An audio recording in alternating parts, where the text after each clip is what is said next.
Raiders! Turn on a flashlight, flip a light switch, strike a match, just light something on fire. Welcome to Murph's Fan Cave from the Dago Dungeon. Join me, Uncle Mosh, as we join Raiders Fan Radio, taking a lighter journey into the dark side. Okay, we're back. Look left, look right, Bolitnikov, a leaping pass, touchdown! We miss you, we love you, and we'll see you in the Hall of Fame. When you have great coaches, then after you have great coaches, you get great players. You have a great organization, and you tell them one thing: just win, baby. Intercepted by Khalil Mack. Touchdown! Raiders!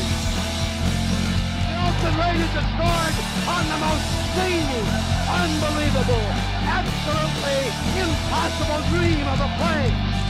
Well, I love this team. I think this team can win. What is up, Raider Nation? Welcome once again to another what we hope to be fantastic episode of Raiders Fan Radio, episode number 96 of Raiders Fan Radio, coming to you live right here from Murph's Fan Cave, from the Murph's Fan Cave Studios, formerly the Dago Dungeon Studios. That's right, here in the South. The weather's turning cold outside. Traffic on the 8s right here in Middle Tennessee. You are so stupid.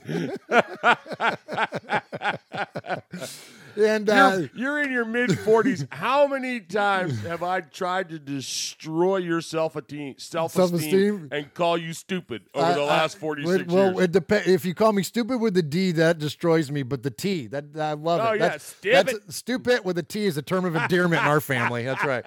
You damn stupid. Yeah, it means you might not have done it right, but at least you tried. You know what I'm saying? At least you tried. You gave it your best shot. You big stupid. You All right. stupid.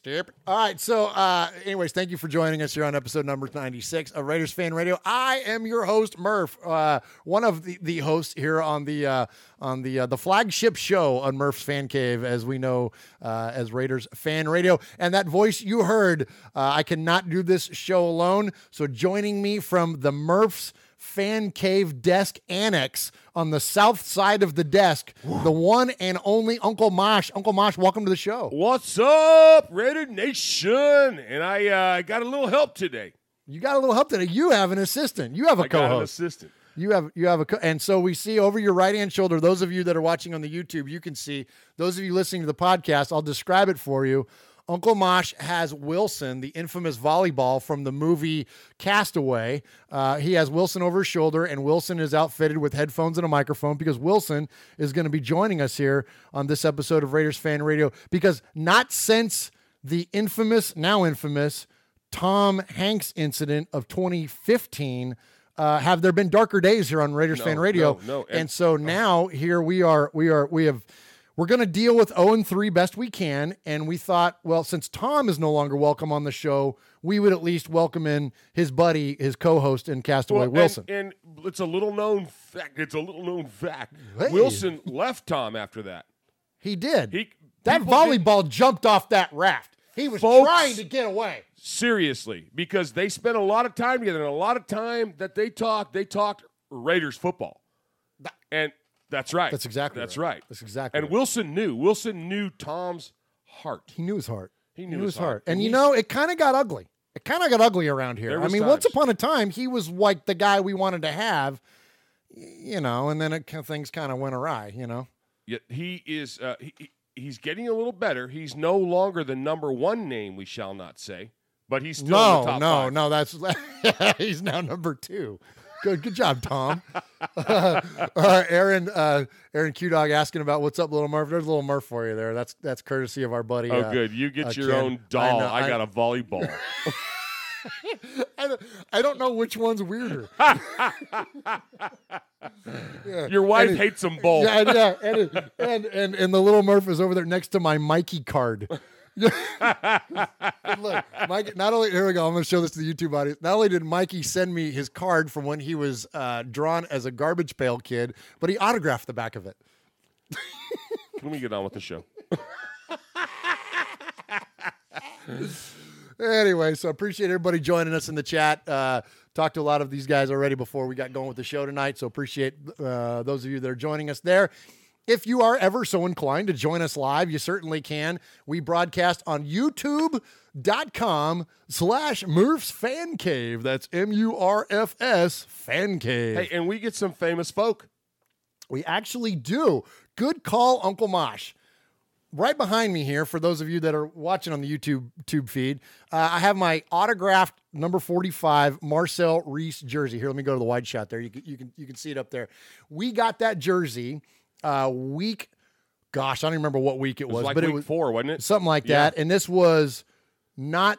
It was 3 years ago. 3 years ago. The Raiders played at Nissan Stadium against the Titans 3 years in a row. So it wasn't last year, which was 18. It wasn't 17. So it was 16. It was the 2016 season. And I went down, Sonny and I went down, and Uncle Mosh and I, and we were down at the end zone while the Raiders were warming up. And I was wearing that jersey. I just had it on because I like Marcel Reese. And so I was down there in the end zone, and we were watching him warm up, and Marcel was working on kind of like back end zone catches. And I was just watching him. And at one point he kind of turned up and looked up in the crowd, and we just kind of said, like, "What's up, Marcel?"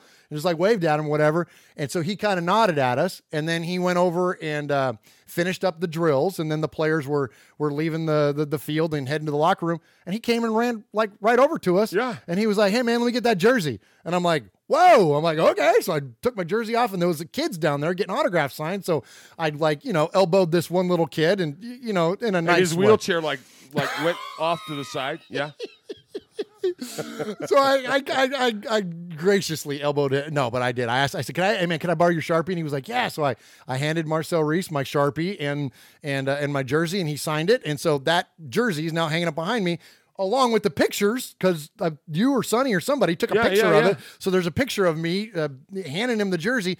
Anyways, all that said, Marcel Reese saw us on Twitter, saw one of the screenshots of our show from this black and white picture of the Fan Cave cam, and he wrote, "I see you, real," in all capital letters on there, and shouted us out. Like, that was so freaking cool, man. That was really cool. That was so cool this week that Marcel at least is aware of us and of our show here, and because we were, big fans of his for a long time. Always have been. Always have been. I think a highly underutilized player, and I think that he was just a matchup nightmare. And we could use some of those end zone practice catches. I know, right? Week. Yeah, we could use Big 45 right now. I'm telling you. And not that Keith Smith is not a great fullback, but Marcel had a whole different dynamic. The guy was a wide receiver in college. Right. He was like a tight end, basically, like an athletic tight end, and he played fullback. So it was just, anyways, I digress. All right, so yes, episode number 96 here on Raiders Fan Radio.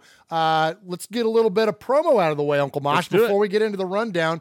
Uncle Mosh and I are wearing our Carhartt 47 brand hats. There, get on the Uncle Mosh on the cam there, and he's got his Carhartt, what do you call that, khaki colored? It's Carhartt. It's their signature color. Their signature color. There you go. And the Carhartt folks were kind enough to send us some hats, and so we have been proudly wearing them now here on the second episode of Raiders Fan Radio, and I've been wearing mine all week. Like I love it. I love it. It's man, great. It's comfortable. It's got where the little air holes are in the hat, like it's like the rivets, like they're brass. They're brass rivets and stuff, and it's made out of that Carhartt material, and we dig them, and we dig them so much. Not only did we get enough hats for Uncle Mosh and I, but we're gonna share them back with you. We have enough that we're gonna give one away, and we're gonna give it to the person that comes up with the best tagline. And so we've been talking about that, and we've got some fantastic taglines that have been sent to us this week, Uncle Mosh.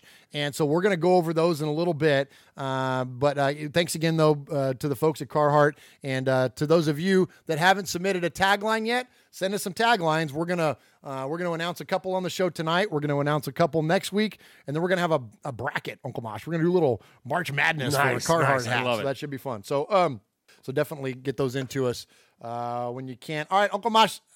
Contact information. We're going to play the contact info, but tell our listeners how they can find our shows nowadays, because we got the Murph's Fan Cave Network. This show's Raiders Fan Radio. What's up? Where can people find us? Well, iTunes, the Android app, the Murph's Fan Cave from the YouTube is where the YouTube. The YouTubes. Yeah, because we're on the interwebs. Yes. Yeah. But hey, there's all kinds of ways to do that. Yes, check us out. When you go to, we used to have 2 apps. We used to have an Apple app, a Raiders Fan Radio app, and then an Android app.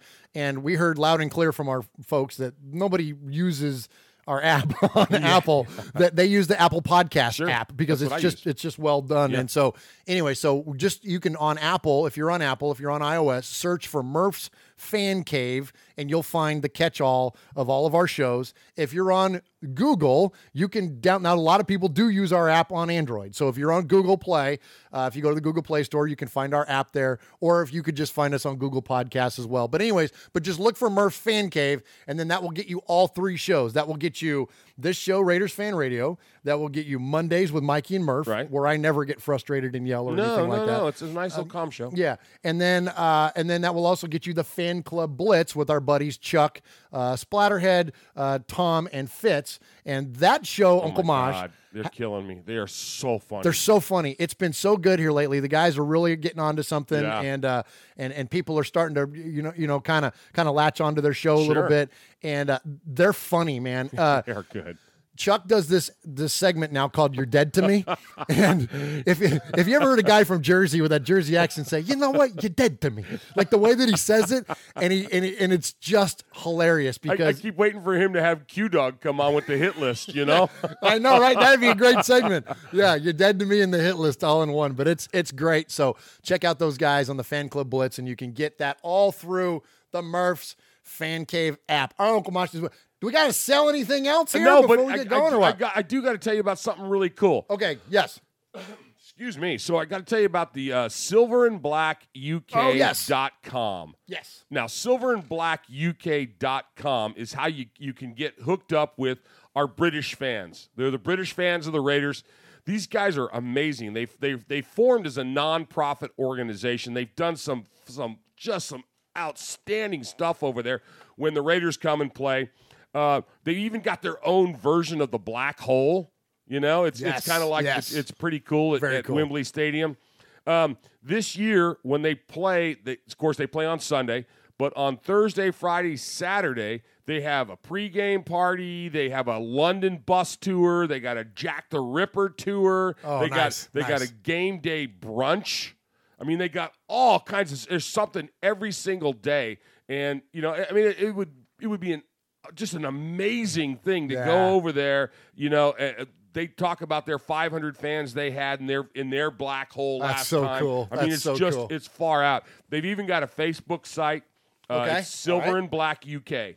On Facebook, you can find them. But go to their website, man. They got merchandise. They got a mission statement that talks about what they're up to and why they do it. And the big proud sponsors of the Bolitnikoff Society or Foundation. Yeah. I mean, it's really, really awesome. That is super cool. So how legit, only Raider Nation would have a fan club or booster club with a mission statement. Like, that's awesome, man. Yeah.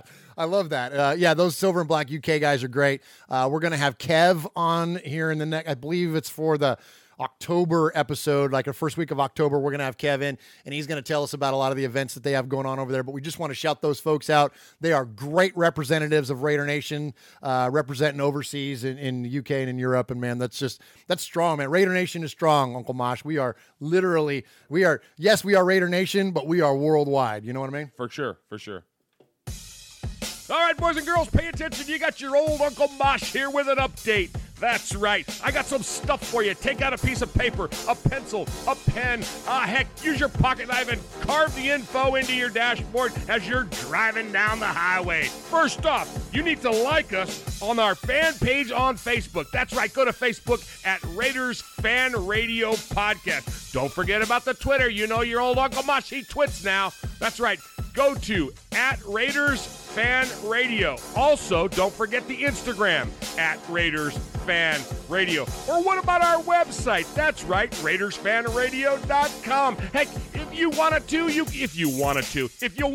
can even email us show at RaidersFanRadio.com or call us on the Raiders Fan Radio hotline, 909-345-3346. That's 909-345-3346. Don't forget Merv's Fan Cave on the YouTube, where you can get all the show links like the Fan Club Blitz with Splatterhead and Fitz. Find all our stuff on podcast providers like Stitcher, iTunes, and Google Play. All right, did I hit the time limit? Good. All right, Uncle Mosh, as far as a rundown goes, so today we're going to do, of course, we're always going to honor a player, as we do, and this is episode number 96, and I think it's probably fairly obvious what player we're going to talk about today. Then we're going to get into our 4-minute offense. Then we're going to do a fun segment about the inspiration behind a famous comedy skit. Then we're going to get into the Raiders-Dolphins game, because we gotta. Then we're going to hear a little bit from our, we tend to latch on to players at times. Like I just got done rhapsodizing about freaking Marcel Reese for 20 minutes. We're going to talk about our new favorite cornerback, Rashawn Melvin. We're going to hear from him. And then we're going to hear from you. We're going to hear from the sea of fans. We have some emails this week to go along with the usual voicemails. And then we're going to resurrect an old segment here on the show. Mm-hmm. We're going to go here. We're going to get into 3 reasons. If you remember 3 reasons, that is when one of us gives you 3 reasons why the Raiders are going to win. And then the other one of us gives you 3 reasons why we think the opposing team is going to win.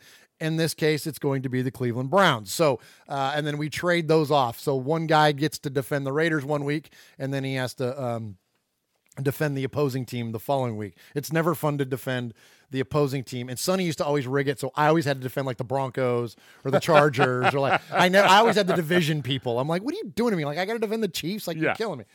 All right, and then we are going to our new most popular segment here on Raiders Fan Radio. We're going to hear who has been tailgating too much.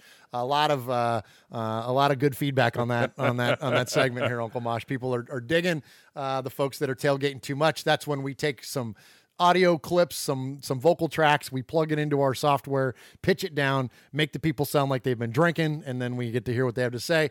And Uncle Mosh, we are going to hear from the most famous Raider this week. I'm going to tease this. Little tease right the most famous Raider and one of the most famous made men here on Raiders Fan Radio. That's right. So that should be fun. All right. So first segment, we're going to talk about the player that we're going to honor this week. Uncle Mosh, we are going to honor number 96, Darrell Russell. I don't think that's a surprise for those of you that have been a fan of this team for a while. Darrell Russell played for the Raiders between 1997 and 2001. Tragically lost his life in 2004 when he was the passenger in an automobile accident. Very, very sad story. But in terms of his playing career, had a great run with the Raiders from 97 to 01. Uncle Mosh, he had 10 sacks in 1998 and 9.5 in 1999. That is a lot of sacks for an interior defensive lineman. I mean, he was just a dominant player. Just a stud. Absolutely. Played his college ball at USC, 2-time Pro Bowler in 98 and 99, AP first-team All-Pro in 98, AP second-team All-Pro in 99, won the Morris Trophy when he was playing at SC, and he was also a high school All-American in 1993. And as I mentioned, it was sad that he was taken from us early, but he was part, Uncle Mosh, of those teams, those early Gruden teams that kind of brought the Raiders back, brought the Raiders back to prominence, back to relevancy, I should say. I'm going to play an audio clip, and I've cut this way down, but this is the game in 1999. I remember watching this at your house. It was not long after I moved here, and we watched this game, and it was a 99 season. It was the year 2000, so this was right after Y2K and all that stuff, right? Yeah. Millennium was released, and everybody was getting jiggy with it, right? So, so this was like January 2nd, year 2000, January 2nd, and the Raiders, this is how bad the Raiders were, okay? All the naysayers about Gruden now and all the hatred that's going on, man. Everybody forgotten these things. They forgot that we were, oh, come on, I'm not exaggerating. We were 0 for the 90s at Arrowhead Stadium. We didn't win a game from 1988 until this game at Kansas City. We were crazy. 0 for a decade, folks. Just when you think you have it bad. The next time you want to complain about John Gruden, remember, you were 0 for a decade. We got folks jumping ship after 3 weeks. I mean, 10 years. It was awful. And so, anyway, Darryl Russell, Zach Crockett, Tyrone Wheatley, of course, Rich Gannon, and there was so many members of this team that helped bring the Raiders back. And here's the thing that was unique about this game. It came down to week 17, and the Chiefs had a shot to make the playoffs. All they had to do was win. And the Raiders went into KC, and we beat their ass at home, and they went home, and we went home. And Darryl Russell, I said all that to say this. You're going to hear the name Darryl Russell in these clips, and unfortunately, I could not find the full audio clip of him walking off the field. But the clip goes like this. Darryl Russell goes walking off the field, and he goes, "Yeah, baby, it's a new millennium. They going home, and we going home." Because it was like the first, like we sent them home. We sent the Chiefs home. Nice. It was like the only thing better than the Raiders not making the playoffs was when you send your arch rival home too. Right. It was pretty cool. So you'll hear Darryl. You won't hear that full quote, but you'll hear at least part of it. And here we go. Let's listen to the NFL Films Raiders at Chiefs from the year 2000. On January 2nd, Raider commitment to excellence would be severely challenged as Kansas City aimed for the playoffs. The scoreboard's going to take care of itself, okay? Do it in the trenches. Raiders on 3. 1, 2, 3, Raiders! The Chiefs led by 17 until special teams ignited the Raiders. Block. Marquise Walker blocked it, and the Raiders have the ball. Kenny Shedd picks it up, and he goes into the end zone. Touchdown. Marquise Walker may have just turned the game around. Tim Brown's streak of catches in 108 straight games continued in the final game. Rich Gannon found Zach Crockett, who used blocks by Gennaro DiNapoli, Nate Parks, and Ricky Dudley to bring the Raiders within 3 points. On a perfectly executed shovel pass, blocks by 64 DiNapoli, 73 Darrell Ashmore, and 76 Steve Wisniewski freed Napoleon Kaufman to find the end zone as Oakland scored 21 unanswered points to move ahead. Intimidating defense with Bryant, Maryland, Grady Jackson, Lance Johnstone, Darryl Russell, and James Harris challenged passers and forced fumbles. Starting linebackers number 54 Greg Biekert, 53 Travion Smith, and 50 Eric Barton were tough and tenacious, and alert cornerback Charles Woodson provided blanket coverage deep. Gannon passed for 324 yards, and Dudley powered for 25 yards per catch. John Ritchie's catch and run positioned the Raiders to go in ahead at halftime. Wheatley's got it. 20, 15, 10, 5. Wheatley's into the end zone. Touchdown, Raiders. Tim Brown gained 122 yards, and with help from 85 Terry Mickens and Darrell Ashmore, Tyrone Wheatley scored on the NFL's Run of the Year. Here's a counter draw to Wheatley. Breaks a tackle. 15. Wheatley 10. Wheatley still on his feet. Wheatley 5. Wheatley won't go down. Wheatley into the end zone. Touchdown, Raiders. With Aragouz holding, Joe Netney's 38-yard field goal with 45 seconds remaining forced overtime. The Raiders won the coin toss and stormed in for the kill. Rich Gannon, the AFC's number 2 passer in '99, broke free to find big tight end Ricky Dudley for crucial yardage. With 7 consecutive 1,000-yard seasons, the second most in NFL history, Tim Brown positioned these remarkable Raiders on the glory road to close out their memorable first 40 years and open a new millennium with another classic comeback. This to knock the Chiefs out of the playoffs. Good snap, hold down, Nedney has it away, and it is good! The Oakland Raiders are storming onto the field in wild jubilation. New millennium, baby. It's over with. Straight up. All right, there it is. Ends with Darrell Russell there. And then right after that, he says, they going home, we going home. And I wish I could have found that. If somebody's got it, please shoot me a link to that because it's just such an awesome quote. So, Uncle Mosh, so I mentioned they were 0 for the 90s. They had also beaten us 18 of 20 at that point. I mean, the Chiefs just owned us, man. And so for us to go into their crib and knock them out, absolutely, it was pretty freaking awesome, man. And that's why, so if I've noticed that, I've caught some backlash from some folks, from some of the shows that we do. And and we are unapologetically Gruden and Raider apologists. Like absolutely. And this is why. So for those of you that don't remember those or weren't old enough then or whatever, that's why, because we were in the abyss of just awful football for the longest time, and Gruden's the one that pulled us out. And this moment, this game, with those players, including number 96 Darrell Russell, man, that's why we have an affinity for this guy, man. That's why we have an affinity for And these they had players. a guy on their team named Gennaro DiNapoli. Hey, didn't you grow up around the corner from the DiNapolis? Yeah. Yeah. Benny the Rat DiNapoli. Benny the Rat, hey. Guy started shaving in the 3rd grade. I'm not lying. He had hair in spots in kindergarten, man. He showed everybody all the time. Hey, all right. You got an audio clip for us there? Oh, I'm sorry. I was getting all excited. Yeah. Hey, Raider Nation. I just want to say hello to Pastor Mondo of NationMinistry.net. You're listening to Raider Fan Radio with Uncle Mosh and my brother, Murph. Just win, baby.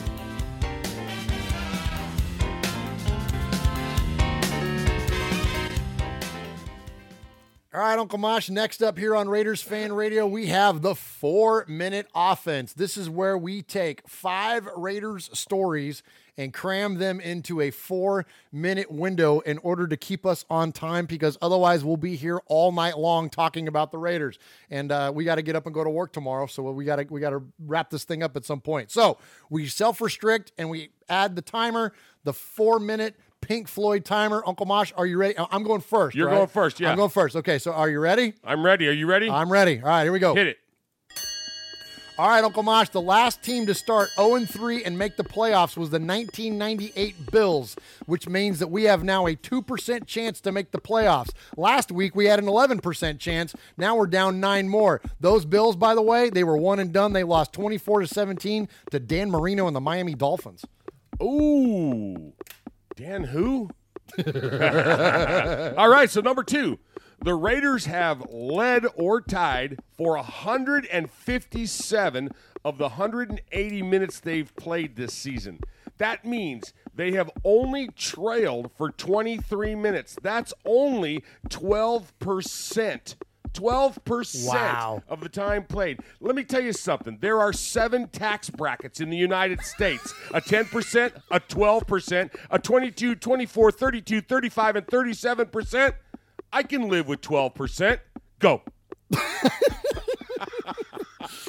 Uncle Mosh, the Raiders. Okay. Every time somebody yells about Mark Davis doesn't have the business acumen, Mark Davis doesn't know what he's doing, Mark Davis this, Mark Davis that, I want you to remember these numbers. The Raiders' value, as most recently reported by Forbes, has increased nearly $1 billion. Has increased by $1 billion since 2016. Their now worth is $2.42 billion, making them 18th overall in the league. That is up from the 2015 number of $1.43 billion, which was 31st overall. Don't buy the narrative. Look at the numbers. Read the facts, Raider Nation, and base your opinions on that. Don't listen to the idiots and the talking heads that want to tell you that Mark Davis doesn't have what it takes. Murph, $1 billion is 1,000 million. That's crazy. That's nuts. That's crazy. Speaking of 1,000 million, the Raiders offered, then sat on a counter offer of the number 1 name that shall not be said on this show, a deal in the summer. According to Charles Adams, he sent a link to a story that was out there, and it said that basically what the Raiders did in Al fashion was said, hey, you got an offer? You want a counter offer? Show up at camp. You know what? I'm okay with that. I'm okay with that. So you got to take some kind of ownership of it, man. It wasn't just a one-sided affair here. All right, last up, Uncle Mosh. How are we doing on time? Are we doing? We're good. We're good. We're doing good. All right, we'll let this one breathe for a little bit then, because this was a very interesting story that came up. Of course, you know, the media, and I pick on them a lot because it's true. The things that they do, they pick on our team, and they have a really bad sense of timing. They drop bombs like right before Raider games, and this week Ian Rappaport dropped the bomb that there's a division now in the front office of the Raiders, that Reggie McKenzie and his scouts are now separate from John Gruden and his scouts, and that there's now strife between the two groups, okay? And that now that John's got, like, basically like you're having this division now between these two entities, and that Reggie McKenzie is now a lame duck general manager, and why don't they just fire him, and blah, blah, blah, all this stuff. Here's the thing to me, Raider Nation, just like with a lot of things, as compared to what else did you expect? What else did you expect John Gruden to do? When he was handed the keys to the kingdom to the Oakland Raiders, did you just expect for him to just defer to somebody else's direction all the time? Or did you expect him to create his own group, his own trusted whatever? That's the more likely scenario. You brought him in for his brain trust, okay? And then he puts it into play, and you get mad at him. I know. Like, what up? It's 8 seconds remaining. Uh-oh. There it is. And they'll run out of time. And it costs. Well, it's a rookie mistake. The right here, he's got to go down. Jeez. Could we get any more sound effects to go off all at the same time there? All right, I get it. We're done. Jeez. Woo. Oh, that was fun. That was pretty fun. Yeah, so Uncle Mosh, I mean, let's I know that segment's over, but I want to pick your brain about that. Like, you know, in the professional world, you know, somebody says like, oh, that costs too much. Okay, well, as compared to what? You know, or, oh, that thing sucks. Okay, well, as compared to what? Like what? And so when someone says like, well, John Gruden's bringing in his own staff. Well, as compared to what? Like, what else did you expect? And like, you get what I'm saying? Like, oh, here's what I don't. What did Raider Nation, the people that they're naysayers, and I know it's not everybody, but what was their expectation, Mosh? What am I missing on that criticism of that? I don't get it. I don't get it. I can't wrap my head around it.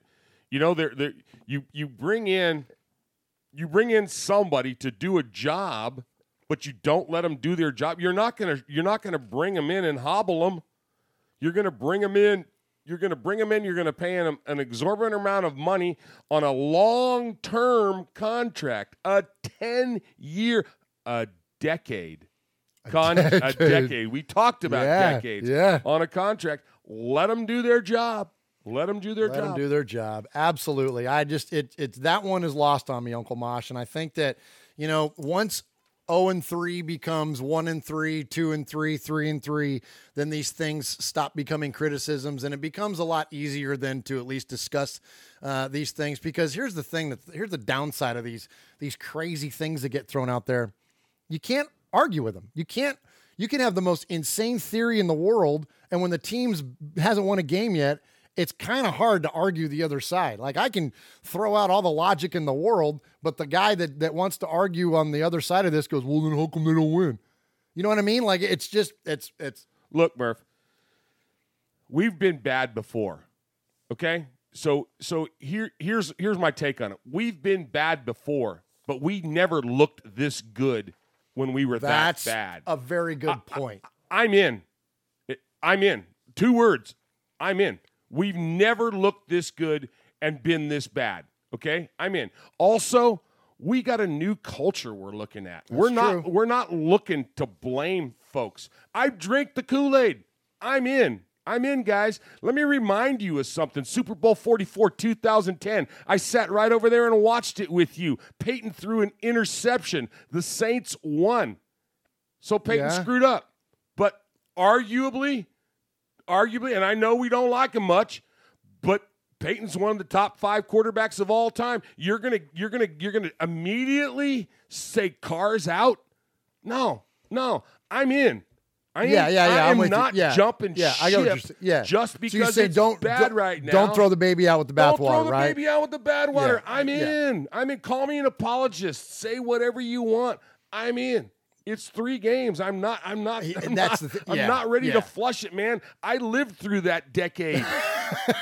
Okay, and I lived well, but I'm with you. And look, and I've been the first one to criticize Carr here lately. And we're going to get into plenty of the game here lately, but I think Uncle Mosh brings up a valid point that when you look at the entirety of the body of work, let that be more of your deciding factor versus the 0-3. And I'm going to throw one last thing at you, Uncle Mosh. We had one of our listeners shared some data with me and on Reggie's draft picks, and he went through and kind of detailed out what our team has looked like since Reggie McKenzie took the helm. And so here's what Uncle Mosh is saying, judge the entirety of the situation, not the particulars of the smaller sample size. So I have this list, and I don't recall his name off the top of my head, and I'm going to remember, and you're going to get shouted out on this, brother, I promise you, and shame on me for not having it written down in front of me. Uncle Mosh, so he sent me this list, and it's a list of Reggie's draft picks. And now look, this isn't by no means any kind of scientific approach, but I think that the ones that want to just completely criticize Gruden right out of the gate and completely criticize everything he's done with personnel, I want you to think about something here.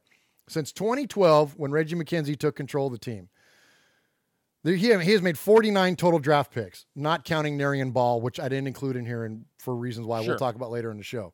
49 total of those draft picks, 18 of those people are no longer in the NFL. Now, granted, the NFL is a short-term league. The average career is just over 2 years, maybe 3 years. But still, about 40% of Reggie's draft picks are no longer in the NFL. As of 2012, 6 out of 6 of them do not play for the Raiders. As of the 2013 draft class, 10 out of 10 of them do not play for the Raiders. The 2014 class, 5 out of the 8 are no longer Raiders. The 3 that are, Derek Carr, Gabe Jackson, and Justin Ellis. Okay. When we go to 2015, 7 out of the 9 players drafted in the 2015 draft are no longer Oakland Raiders. The only 2 that are John Feliciano and Amari Cooper. And I would argue that I don't know why John Feliciano is still on the team. He's whatever. Right. I don't want to pick on him exclusively here, but you get what I'm saying. Mm-hmm. As a 2016 draft, Carl Joseph, Shalik Calhoun, and DeAndre Washington. Those 3 players out of the 7 are the only ones that still remain Raiders. And then as of 2017, 6 of the 9 players drafted. That was last year before last, Uncle Mosh. And 6 of the 9 players are no longer playing for the Raiders. And one of them, Jalen Ware, is not even in football anymore. So when you look at the body of work, I'm not using this as an opportunity to pick on Reggie. But what I am saying is that don't bash Gruden for clearing house a little bit, because this is not all Gruden stuff here. Nope. All this list of players that's all right here, these are not Gruden's players, and a lot of these players were gone way before John ever arrived. So don't, like we always tell you, look at big picture. Don't look at the small sample size. You got to do it, Raider Nation. You got to do it. All right, Uncle Mosh. Let's see. We got 7 minutes, so we go ahead and get to the next story here. You got an audio clip for us? Absolutely. Are you going to go on with that one, or are we going to go to Key and Peele? Let's go to Key. Yeah, let's do Key and Peele. We got time. All right. So, So here's my segue. Segue.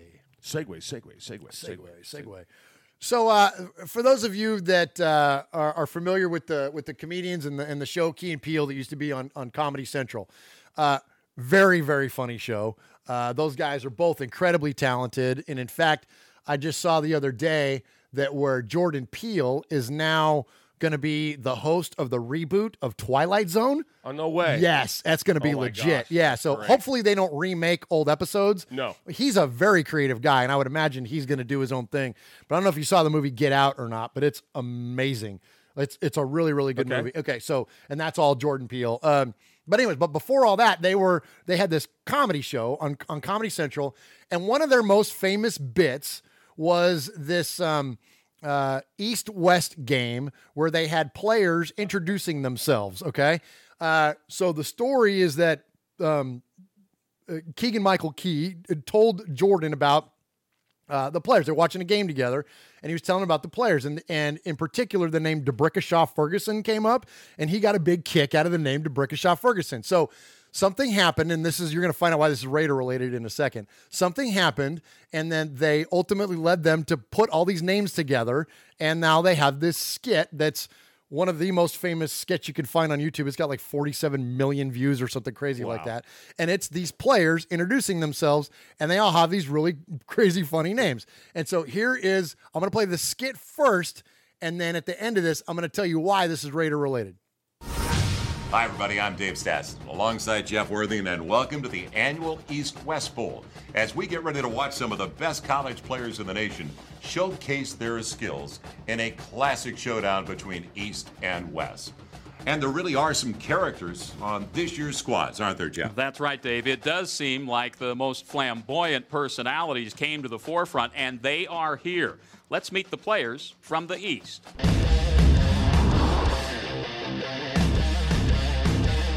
DeMarcus Williams, University of Georgia. C.J. Jackson, Wayne State University. Tavarius Smith-King, Merrimack College. Ty Royal, Smoochie Wallace, University of Miami.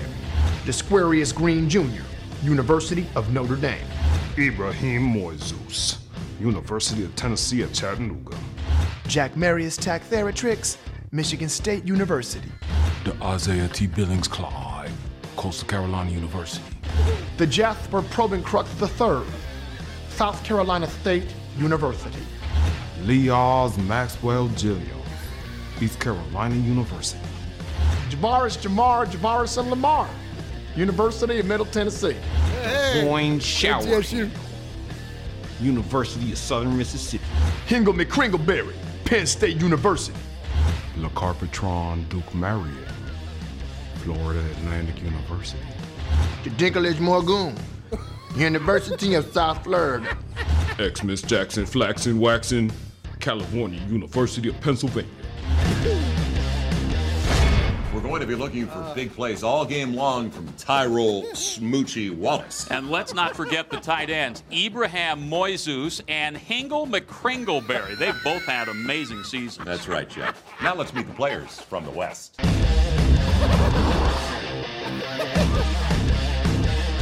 Vegetarian Jefferson, Texas A&M. The Gloucester Hot Dunkerchud, University of Wisconsin. Swarthan L. Gooding Splat, Saskatchewan University. Quatchvo, San Jose State University. Ozamataz Buckshot, Stanford University. Visa 12 Washing Beard, Jones College. Shakira Kwan TGIF Carter, University of Northern Arizona. X-Wayne at Aliciousness, Missouri Western State University. Sequester Grundleplith MD, Adams State. Scores Velociraptor Malois, South Dakota State University. TJ AJ RJ /4th to 5th, Albion College. San Diego State University. Donkey Teeth, Boise State University. Torque. Lewis, Nevada State. Oh my gosh. Penitentiary. The player formerly known as Mouse Cow. Oh my gosh. University of Missouri, Columbia. Dan Smith, BYU.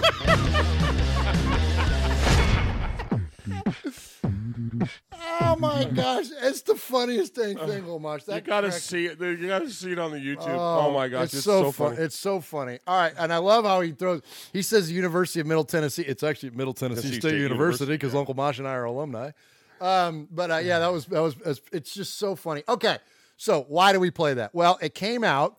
I wanted to play this last week, but we ran out of time. It came out last week that Charles Woodson was the inspiration for that skit. No way. Not only the name DeBrickashaw Ferguson, as I mentioned, but Keegan-Michael Key was on the Rich Eisen show, and he tells the story about kind of how they arrived at doing that skit, and he tells the story about how he came up with the with the idea. And it's funny because it's not in this clip, but he goes on that Jordan came up with all of those names by himself. The only one that Key and Peele, the only one that Key put in there was Dan Smith, was the BYU guy at the very end. That was the only name that he put in. So let's listen to him talk about how Charles Woodson inspired that skit. And I remember watching a Monday Night Football game where the Oakland Raiders were playing. And they said, and now, ladies and gentlemen, the defense. And they're showing the faces come up, and the guys are all saying, my name is my name. Went to this school. My name is my name. I went to this school. And then they get to Charles Woodson. And Charles Woodson goes, Charles Woodson, safety. You know the school. Now, of course, I know the school, and Rich knows the school. Yeah. And Jordan said, no, he didn't. I said, yes, he did. Now I'm exaggerating. Okay, it could have been 3 days, it could have been a week, but I'm just going to say for the sake of the story, the next day I come into the office and Jordan's like standing there and he goes, "Take a look at this. Tell me what you think." 5 pages of all of those names. I said, "What did you do last night?" Isn't that great? Oh, that's great. So absolutely. So Charles Woodson was the inspiration. Gosh, Mosh, my glasses are fogging up, cracking up. Man. It's so well, let's funny. give you a break. Yeah, here. give me a break here. Let's go ahead here. So yeah, good deal. Glad to know that Charles Woodson and the Oakland Raiders inspired one of the funniest football skits there is. Saddle up, little buckaroos. Raiders fans are for life. Other podcasts have taken the long dirt nap. But you've got Raiders Fan Radio. We're the wagon you've hitched your horses to. Mosey along with us as we ride out of the light and ride off into the dark side.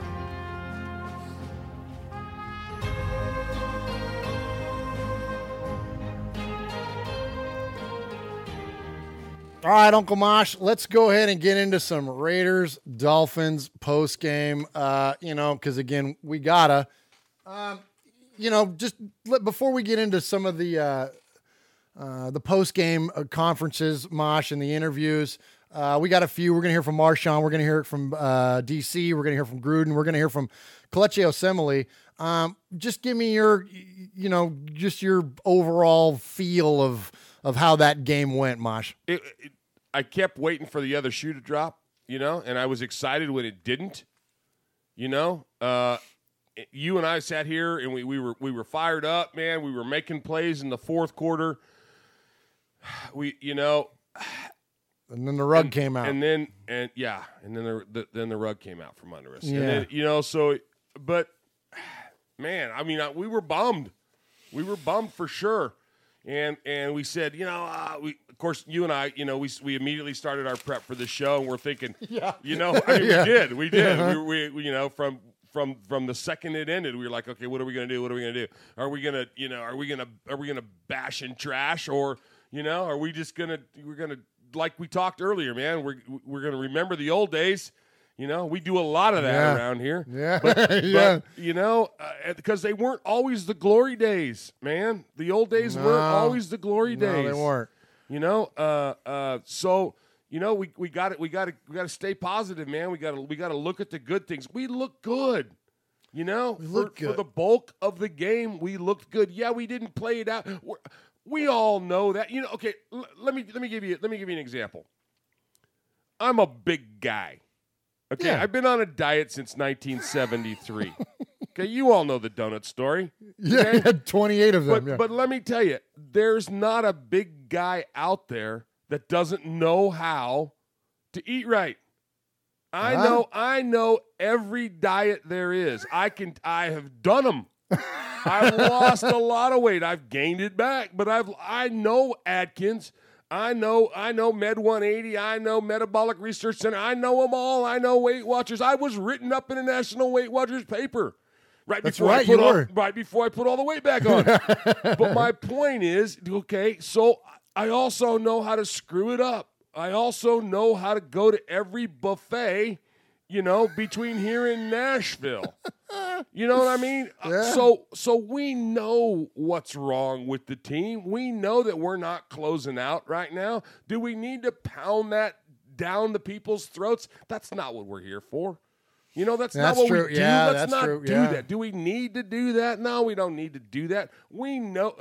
I guarantee you John Gruden knows how to win. I guarantee you Derek Carr knows how to win. I guarantee you that these guys know how to win. It's just a matter of sticking to it, going with what your people are teaching you, going with your game plan, gutting it out, gritting it out, doing what you got to do, and it's going to come. It's going to come. Absolutely. I think that's a really key point that you make there, Mosh, about how these guys know how to win. And there's a lot of, and say what you want about the veteran crew in there, but when you look at guys like Marshawn, you look at these guys, they got Super Bowl rings. You know what I mean? Like these guys know how to. Yes. No, they know how to win. And look, by the time you make it to the NFL, anyways, I mean these guys are all winners. They all come out of winning programs. 100%. And so they're professionals. Absolutely. And so a couple things there. So when you listen to the players, and we're going to hear from them a little bit here, when it comes to the criticism, when it comes to the look, I get it. We're 0-3. I get it why people are upset. But the players aren't. And I think that that's an important thing to at least recognize, at least at this point, is that there doesn't appear to be any dysfunction with the team. Everybody's still in it. No one's given up. No one's taking shots at each other in the media. It's not Cleveland, Murph. Yeah.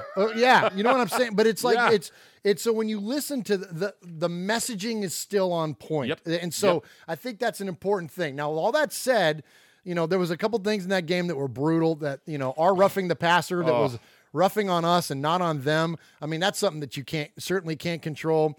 When it comes to the controllables, look, in the moment, and I still feel this way, Derek Carr's got to have better situational awareness on 1st and 10 on the 14-yard line with the game on the line than to throw an up-for-grabs ball like that to Martavis Bryant. You can argue that, well, he's used to Crabtree and he's used to, being able to trust his receiver to come down with that.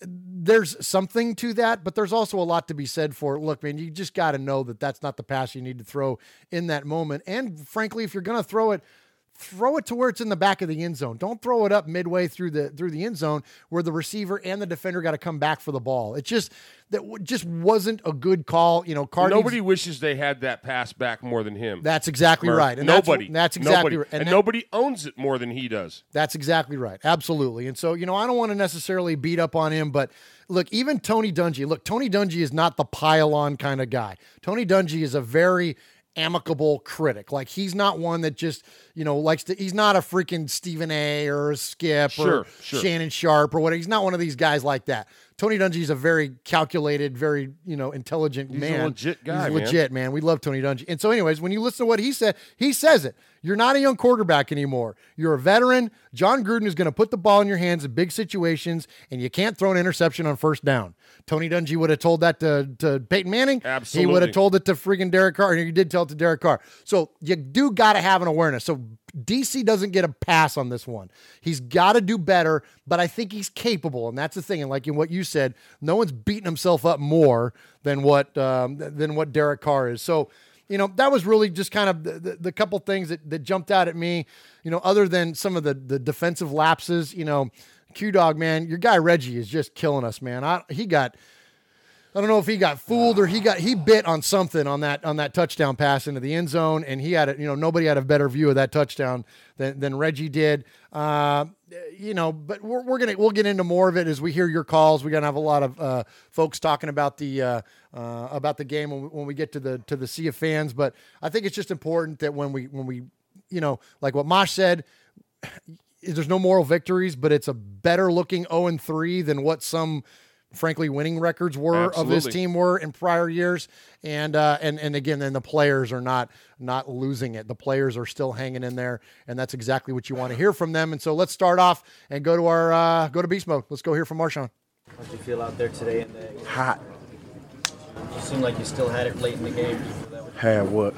Had like all your energy. You weren't fatigued all late in the game, even though the heat was thin. The game was on the line. Just want to make plays, Chief. Why do you feel like it's been a challenge for this team to close out games this season? To be honest with you, big dog, I think we just like a play away, a check away from being probably the most explosive offense in the league. And I mean, it come with time and it come with preparation. And I mean, I don't think we're gonna stop doing that. So, at any given moment, it can click though.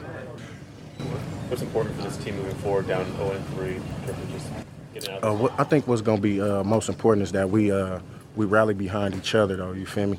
More than anything. I mean, if you get into on the outside looking in, it look terrible, but we know what we got in this locker room. So I mean, if we get behind each other, you feel me? I think we'll be able to turn it around, though. As a veteran, that's what you have to kind of preach to some of these young Excuse guys. me? As a veteran, that's what you have to kind of preach to these young guys. No, I think it's more so just as a football player and being a team player. Because, I mean, you know, we all know what we're capable of. And, I mean, you know, at any given moment, like I said, though, we just a play away from it. And most of our players is playmakers. So it only takes to step out of one tackle or, you know what I'm saying, the one juke move or a spin move, and, you know, we have a different ball game. You know, Murph, for a guy that's known for not saying a lot, in that 97-second clip, he spoke volumes, bro. He spoke volumes. Volumes. Absolutely. I couldn't agree more. As Jim Rome would say, man's game right there. Seriously. Like that is legit, man. That's one of the, I mean, you know, like Marsh says, Marshawn's not a talkative guy. You certainly don't hear him that matter-of-factly address things that are going on, and the way that he addresses what the chemistry is and the feeling of the team. I mean, look, man, I don't, how can you as a Raider fan not be encouraged by that, you know? And then when you look at on the field, Marshawn has gained 90% of his yards this year after first contact. He ranks third among all NFL running backs with 30-plus carries through week 3. We were cracking up. Is he not the most fun to watch? Oh my gosh! Like he is the most entertaining Raider right now to watch. Actually, play the sport. He was trucking dudes, man. He was amazing. He was amazing. It was great. He's fantastic, man. I just, you know, I'm thankful that he's the right guy for this team right now. Sure. Like he's the right, you know, he's taken up, and I don't know if it was the absence of that player that should not be named or what, but he's definitely taken up the leadership role. Absolutely. You can see it. Maybe that's because he knows that Derek is struggling a little bit, so he's kind of stepping him and putting himself up there at the forefront. And I think it's awesome, man. It's so cool to see, and we are definitely thankful for Beast Mode, no doubt. And like he says, it's gonna happen. It's gonna click. They're literally a play or two away. Exactly. We're literally a right tackle of any kind of competency away from winning this football game. And I don't know if you saw what some of the tape was, you know, on the who is it that replaced Donald Penn, but I mean Cameron Wake was just owning him, man. I mean it's just so. Anyways, all right, I digress. I want to get into Keep going. I don't want to go from beast mode to gripe mode. All right, let's hear from our quarterback. Let's hear from Derek Carr. Well, you know, I've been a part of years where finishing was easy, right? And the beginnings were the problem, you know, and this is just what we have to deal with right now. So I think that we need to finish our practice better, finish our lifts better, finish meetings better, finish everything better, because clearly we're doing a good job at the beginning, right? But I think that we can finish in all phases better, and I think that's what's going to put us over the hump. You know, it's no secret. You know, we're running the same plays, we're, getting the same looks and all those things. We just got to, I think the little things we need to finish better, honestly. You know, we were moving the ball again, third week where we're moving the ball, you know. We had a good plan, and we had some good routes and good things going on and good runs and all that kind of stuff. But when we got down to the red zone, I think that'll be a point of emphasis for us, just to finish those drives. So we have plays, that are built in, with certain stuff. If we have a one-on-one, we can go to certain looks, those kind of things. You know, and I just saw one-on-one with Martavis. You know, obviously he was hot, he was doing some good things, and just gave him a chance, just like I have 100 other times in my life. They ended up making a good play, and it sucks, right? The outcome sucks, but I think that going back through it in my head, getting one-on-one with that guy, I'd probably have to do it again. Derek, how do you feel it's been going through this? It's terrible. It's not what I expected at all. Terrible, but not down. Trust me. I know how to deal with adversity, and you don't do it by going in the dumps and stop working hard and just give up, right? I think that's what soft people do, and that's not what this team is, and that's not the way I was raised. When things get hard, when life gets hard, you put your head down, you grind, and you make sure whatever you can do, you do better, right? And that's all. That's it.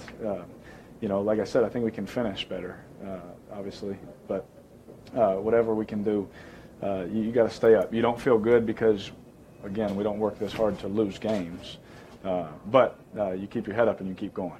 The heat out there was bad on both sides, but did it affect you guys at the end there? It was hot, but again, I lived in Houston and Fresno, my whole life, so it was a nice day.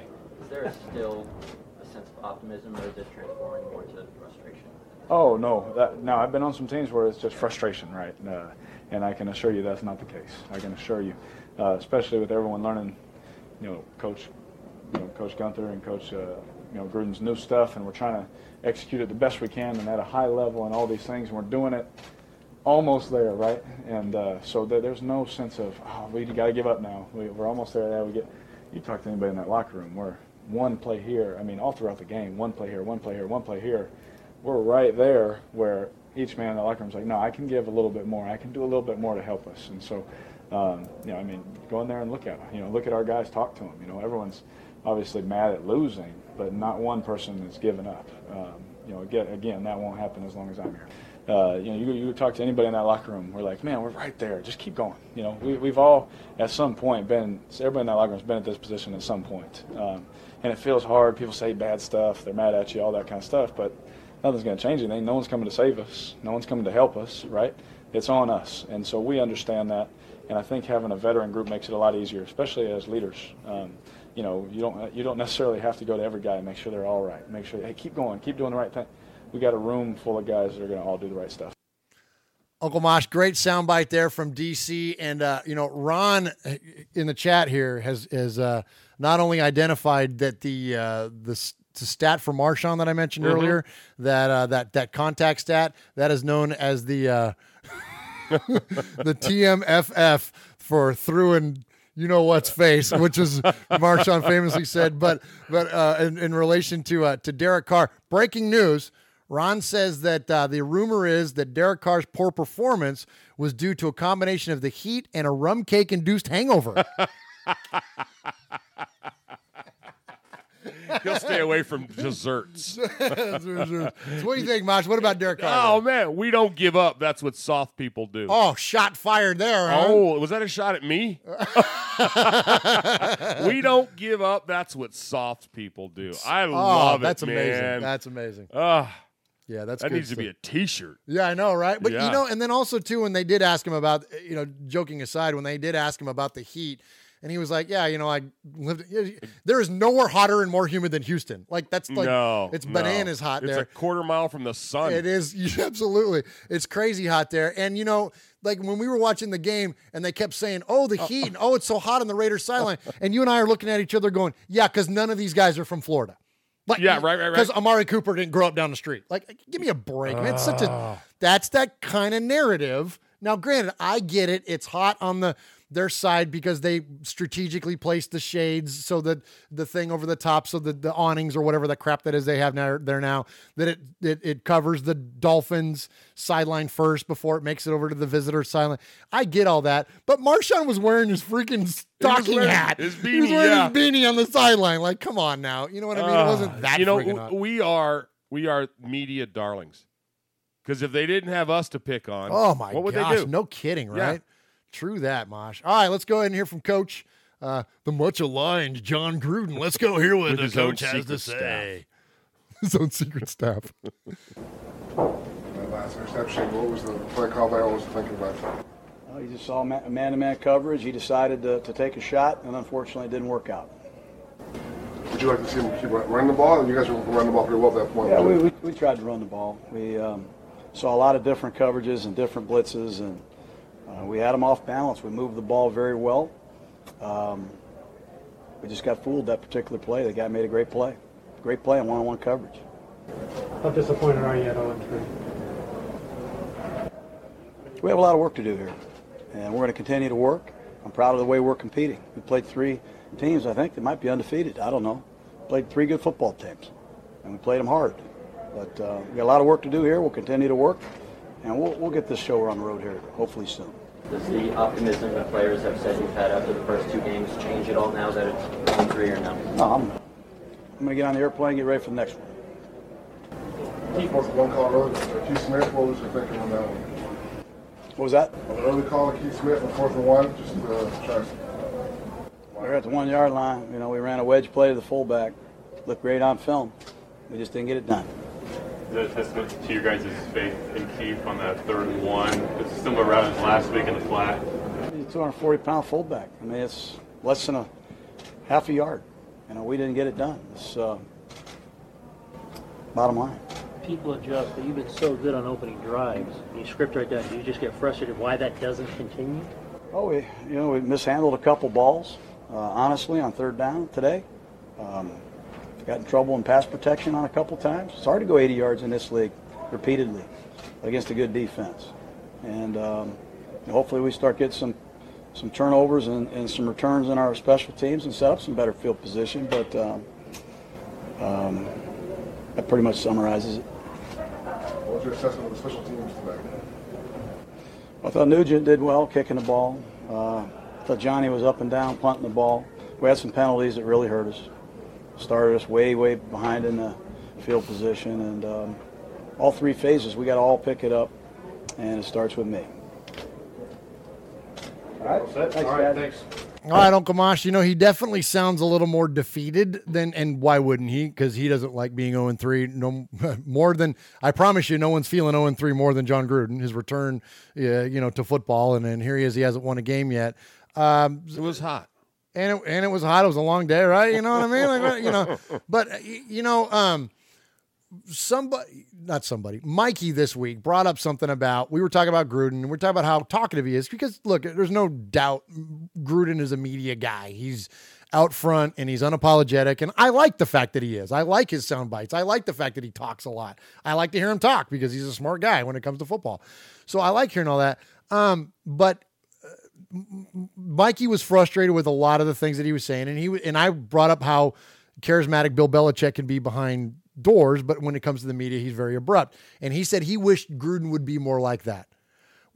Now, hearing that right there, that sounds more Belichickian to me than Gruden-like. Does that make sense? What do you think, though? Is that just because it's post-game, or what do you think? When I think of Belichick, he's aloof.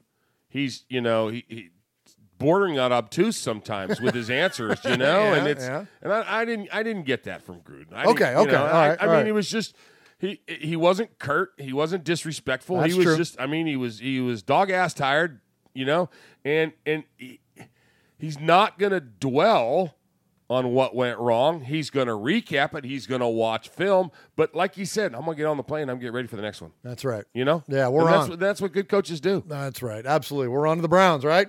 Absolutely. All right, we're on to the Browns. All right, and here on Raiders Fan Radio, we are on to our last post-game interview, and we're going to hear from the big man, number 70, Kelechi Osemele. We just got to watch film and see where we can be better, where we're not picking up the first, like what's going on, like the mistakes that we're making. But, the only thing you can do in a situation like this is just keep swinging, man. So we're just going to go back to work and try to get it fixed. You guys have been on, or you have been on teams that have won and performed well in the fourth quarter. What is the key to that magic? I think it's just a mentality, and I think we do have that mentality. When we're in the huddle and everybody's looking each other in the eyes, it's not a will thing. It's just not coming together. We just got to watch film and figure it out and keep working, keep plugging. But I'm proud of everybody's will. There's no quit in the huddle whatsoever. So the willpower is there, the mentality is there, the mental toughness is there. It'll fall our way. It's just we're a couple plays away from making it happen. On that 4-1 play early, can you tell right away that it's not going to go well? Or what happened from your perspective that play, the 4-1 play that Keith? To be honest with you, I don't even remember having a 4th and 1. Like my head, boom, boom. But I'll watch the film to see what you're talking about, and we'll see what's going on. It was really hot out there, obviously. Did it affect you guys in general? We came in prepared. We came in focused. We knew what we were getting into. We prepared that way the entire week. Guys were hydrated as usual. Guys were getting IVs as usual. I don't think that's something that affected us. It was hot when we were in Denver in altitude, so I don't think that was a factor whatsoever. You feel like towards the end, you got the running game going a little bit. You felt like you got it with Doug going and Marshawn a little bit, just pick it up a little bit. I felt good I felt confident with the run game entirely. I felt we ran the ball well. We just got to keep doing it. We just got to keep blocking and keep driving our feet, and it'll fall our way. Uncle Mosh, this just in: South Florida's hot. Hey, this just in: they're professionals. They didn't prepare for the heat. Seriously? Unbelievable. Like, how, Come can on. you get over that? Come on. We're worth how many billions of dollars? Yeah. We're a billion-dollar industry, and we're not going to make sure our guys are hydrated? Yeah. It's just, they go as far as bringing in speakers and playing loud music when they know they're going to be in an incredibly hostile environment and they're not going to think about, it's hot in Florida. It's hot in Florida. It's such a goofy narrative, man. I mean, it's just... You know what? It's going to be cold at Wembley Stadium. Yeah. I hope they bring their long underwear. I Jeez. hope they, oh my gosh, Mosh, what if they don't have jackets? You know what I mean? It's silly. Think about it, Raider. It's silly. You know what? If I was a player and a reporter asked me that, this is what he would get. Absolutely. Or how about look? I love Vic Tafer. He's been on this show before, twice. Yes. He's been on our old show that we used to do called the Sports Dagos. Vic Tafer, how many times are you going to ask the question about 4th and 1? All right, dude, we get like 4th and 1. It didn't work. Enough. It's killer. All right, something else I want to bring up. All right, so here in the chat, some guys are talking about, first off, everybody in the chat, thank you for joining us. I'm sorry I don't type in there a lot. I talk with my hands and trying to run the podcast and all that good stuff, so I'm not able to answer in there, but I do want to shout you guys out, and thank you, Charles Adams, Raider Joe, Dell Jr., Now You See Me, of course, Ron is in there, Mean519. Appreciate everybody joining us in the chat, and Uncle Mosh, in the chat, they're talking about Amari Cooper a little bit, and they're talking about that one pass that he dropped. You know, that one where he was sprinting down the sidelines, not the one deep where he kind of gave up on the route. Oh, right. That one was rough. But the one where he was running down the sideline, he had a step on the defender, and it just went right through his hands. That one hurt. That hurt. You just can't drop that pass. You know, and we kind of thought Amari was over the drops. Clearly, he's not there yet. He's not where we would want him to be. And he's due a contract coming up. And so the Raiders are going to have a decision to make with him. And here's what I would like to say is that in looking at a lot of the stuff that came out of the weekend, you know, the cornerback that was on him all day, Xavier Howard, he only allowed 1 reception on 3 targets for 8 yards when he was defending Coop, okay, during that game. So this kid is pretty solid, that Xavier Howard. So here's what I would like to see is that when Coop is typically on the outside working those kind of routes, that's a lot of times where we see him have those dropsies. Now, I know he's had them dropped all over, and I don't have it charted every time he's ever dropped a pass, but generally, he seems to do better inside. And when you look at the numbers, Mosh, when Coop plays in the slot, when he lines up when you look at the 2017 numbers, when he lines up at the slot, he's targeted 31% of the routes, which makes him the second most targeted wide receiver in the NFL, only behind the Saints' Michael Thomas. That is huge. Those are big numbers. 31%. That means he gets open when he plays in the slot and plays in the middle.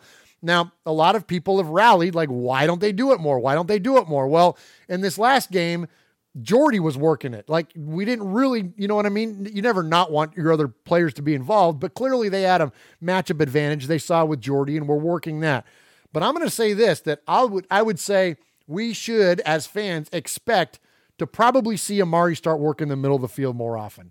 You know, I think that when we see some more production over the middle of the field, that's it's not only going to help him out quite a bit, but it's going to help our team out. Like, those are the 3rd and 7s, right? Right. That's what exactly. you know what I mean? Like the 3rd and medium distance, you work those slant routes, you work those comebacks, you work those middle routes. That's like where if you think killed us the last 3 weeks. Yeah, oh my gosh, I know, right? You know, and you think about some of the greats that have ever done it. You know, you think about like guys like Welker or Edelman or, you know, Doug Baldwin. You think about these guys. Maybe that's what Amari needs to be. Maybe he doesn't need to be a number 1 all the time. Maybe he needs to kick inside. I mean, you know, the Raiders move people around all over the line of scrimmage, so why not maybe try to take advantage of that more? I don't know. That's just Murph speculation and maybe something that we'll see. Send an email to John. Yeah, I will. I'll get right on that. Okay. I'm looking for it. Hang on. This is really riveting podcasting right here. I got the button. Hit the button. Hey, this is Pete Koch, former Los Angeles Raider. Yeah, back in the old days, baby. And you're listening to Murph and Uncle Mosh, who happens to have the same hair as me. Check it out, Raiders Fan Radio.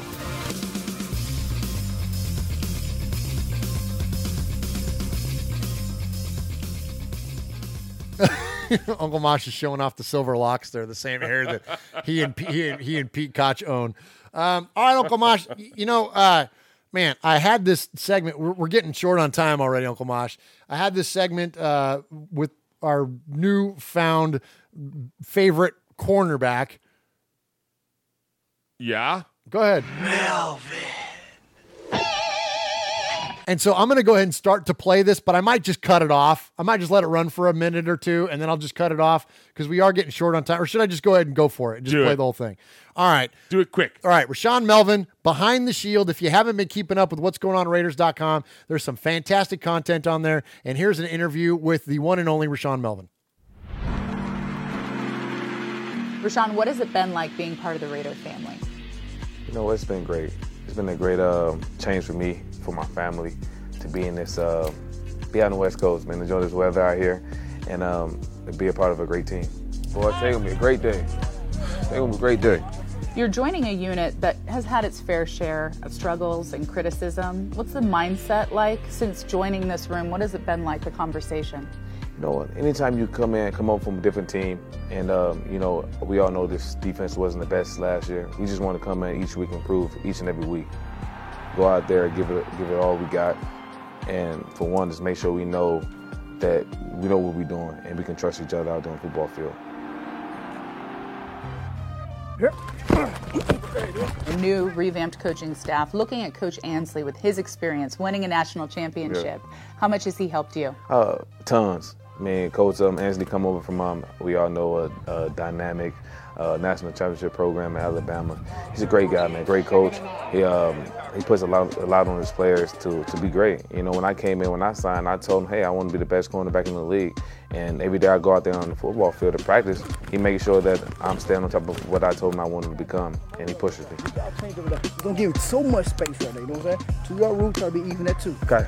Well, week 2, you got to pick an interception. Take us through that off of Case Keenum. You know, just being in the right spot, you know, understanding the situation in the football game, understanding the offense, what they like to do, and just doing my job, doing my 1 out of 11. You know, I'm only one player out there. My other 10 other guys out there on the football field. Being in the right spots allowed me to make a play on the football.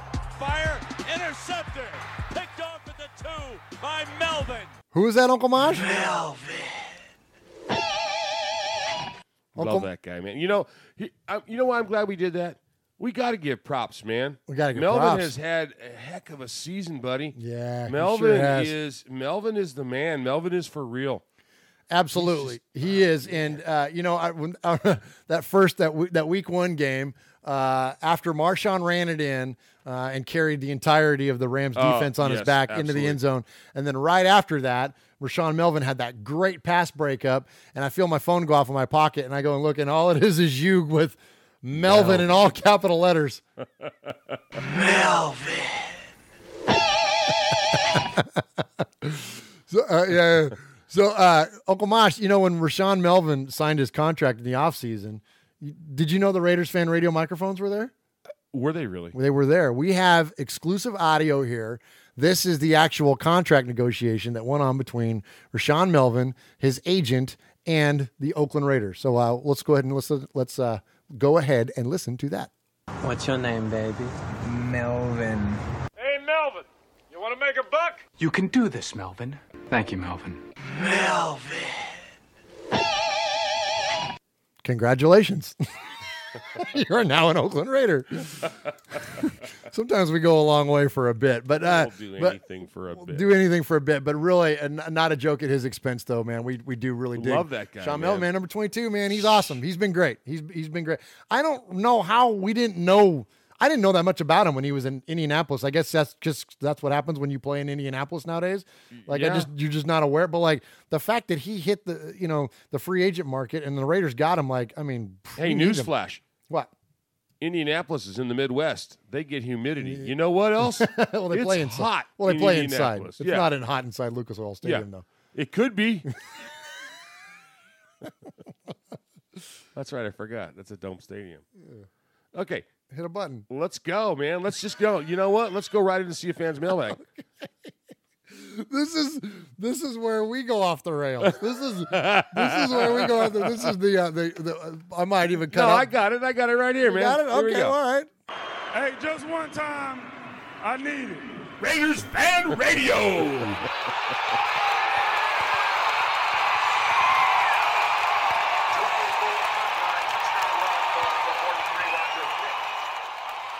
All right, there we go. There's Charles Woodson and Uncle Mosh, of course, with the famous.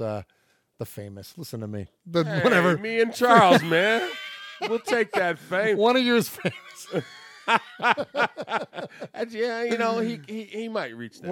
One of you's famous, and the other one's a football player. Yeah, one of how them. about that? Thank There you. go. Thank you There very go. much. Absolutely. Pete Koch, look at my hair. Hey. All right, Uncle Mosh, let's go ahead and get into the Sea of Fans mailbag and hear what Raider Nation has to say. Come on. There he is, baiting, looking. He's under the gun. He's caught, he throws. It is. He caught it.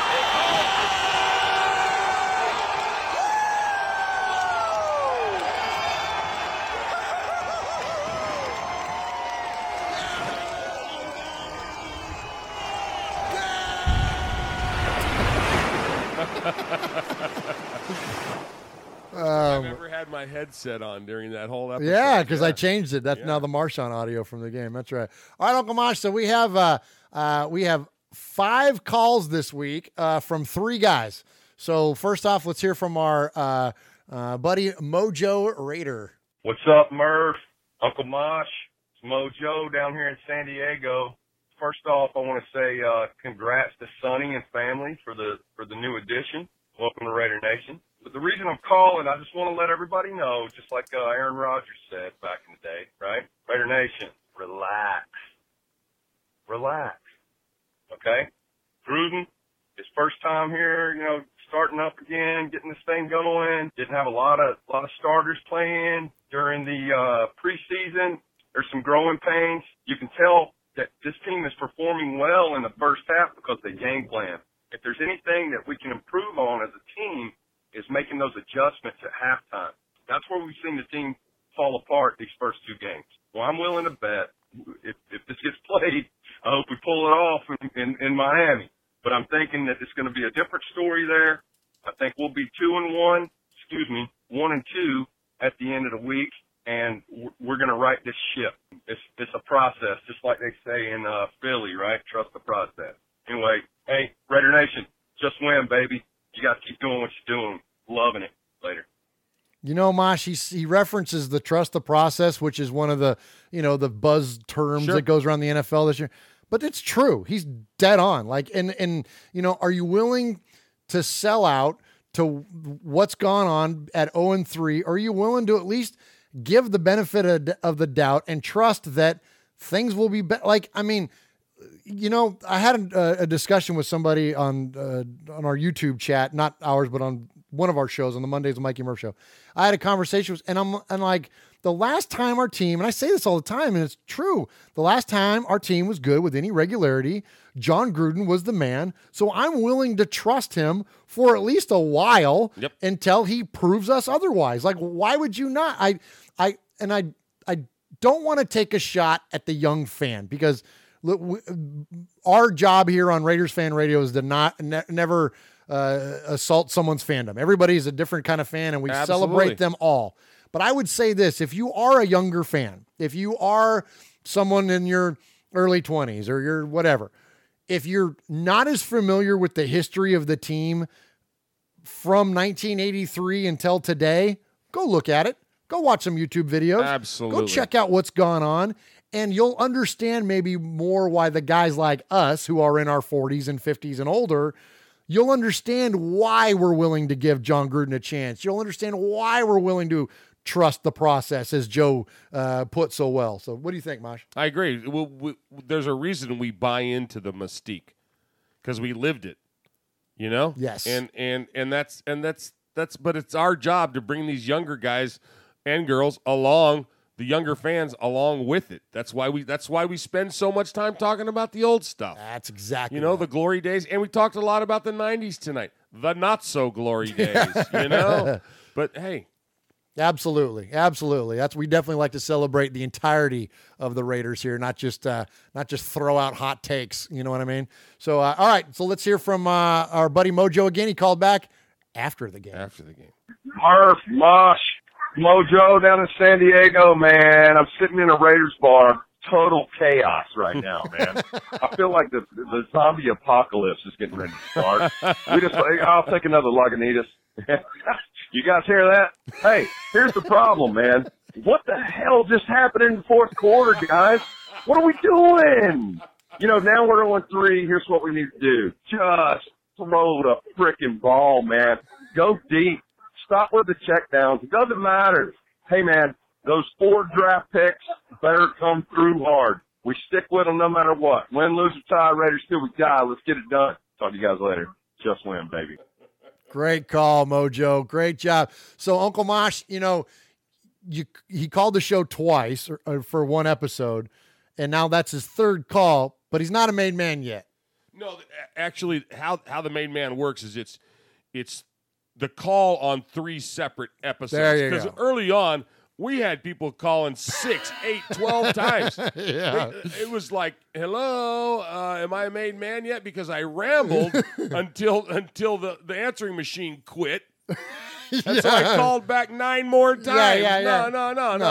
No. But he's on his way. He's on his way. He's calling from Raiders bars, so I love it. Yes, absolutely. And so I hope you made it out okay. You and your Lagunitas, I hope you survived. Hey, speaking of Lagunitas, I got to tell you something, Uncle Mosh. So somebody this week called me out and said I was Raiders drunk. Said that I'm so infatuated with the team that I'm Raiders drunk. Let me tell you something. Whoever it was that said that to me, that's the nicest thing. Thank you. Thank you. I think that's the nicest thing I've ever been told in terms of my fandom is that I was Raiders drunk. Mosh, and I have been alcohol drunk in almost 2 years. Yeah. I'll take the only drunk I'm getting nowadays is Raiders drunk. I'll take it. I love that. I'll own that all day, every day. I am Raiders drunk. I am the Raiders drunk. You are the Raider drunk. I am the Raider drunk. You know why that is so much better than drinking the Kool-Aid? Because people from the Bay Area know the People's Temple. That's where that phrase came from. Mass suicide of over 900 people. No. I'm all about Raiders drunk. All about Raiders we drunk. We just replaced drank the Kool-Aid with Raiders drunk. Raiders drunk, man. I own it. Absolutely. I'll take it. Okay, Uncle Mosh, we got 3 more to get to. We also have a couple emails. Do you want to do an email? Sure. Hey, this one's from Dave, our buddy in Scotland. And he says, hey, Murph and Uncle Mosh, sticking to the email option this time, guys, LOL. Here's my effort for the tag competition. Not exactly original, but my favorite was Al's. My favorite of Al's has to be, who the F is Darth Vader? Yeah, and you're right. It wasn't original, but we love that anyway. So he goes on to say in his email, sorry to say in recent years, I thought commitment to excrement was pretty apt. However, I'm going to chip in a positive one to finish on. As it's time for the nation to accentuate the positive. So even if we lose to the Fish on Sunday, let's just grin, baby. Just grin, baby. I like that. He enters that in the tag contest. Okay. Absolutely. He goes on. He says lots of nice things about us. Love your work, guys. Keep up. Go Raiders. P.S. Guess who's going to Wembley? Oh, yeah, nice, so he's going to go across the water over there. And awesome. Raiders for life. And thanks, Dave. We appreciate you a ton. Shooting us an email from Scotland. Awesome. Well, so he's not going to. Was he go across the water to get to Wembley? Yes, from Scotland. England's an island. Okay, but we're gonna have a little geography class. Well, yeah, because was there a river in between Scotland and England? God. We're gonna talk about rivers in a minute when we get to my. No, we're not talking about rivers on this show. Not that rivers. I'm talking. You big dummy. I'm talking about the Cuyahoga. Oh, okay. We can talk about the Cuyahoga, but we're not talking about Philip. I refuse. You can't say that. What? He's number 3 on our list. What? Oh, yeah. He's right behind Tom Hanks. Yeah, Captain Red Ass. Yeah. All right, let's go to another call. Let's hear from our buddy Rain Bear. Hey, first off, Rain Bear, this is the guy that's listening to us.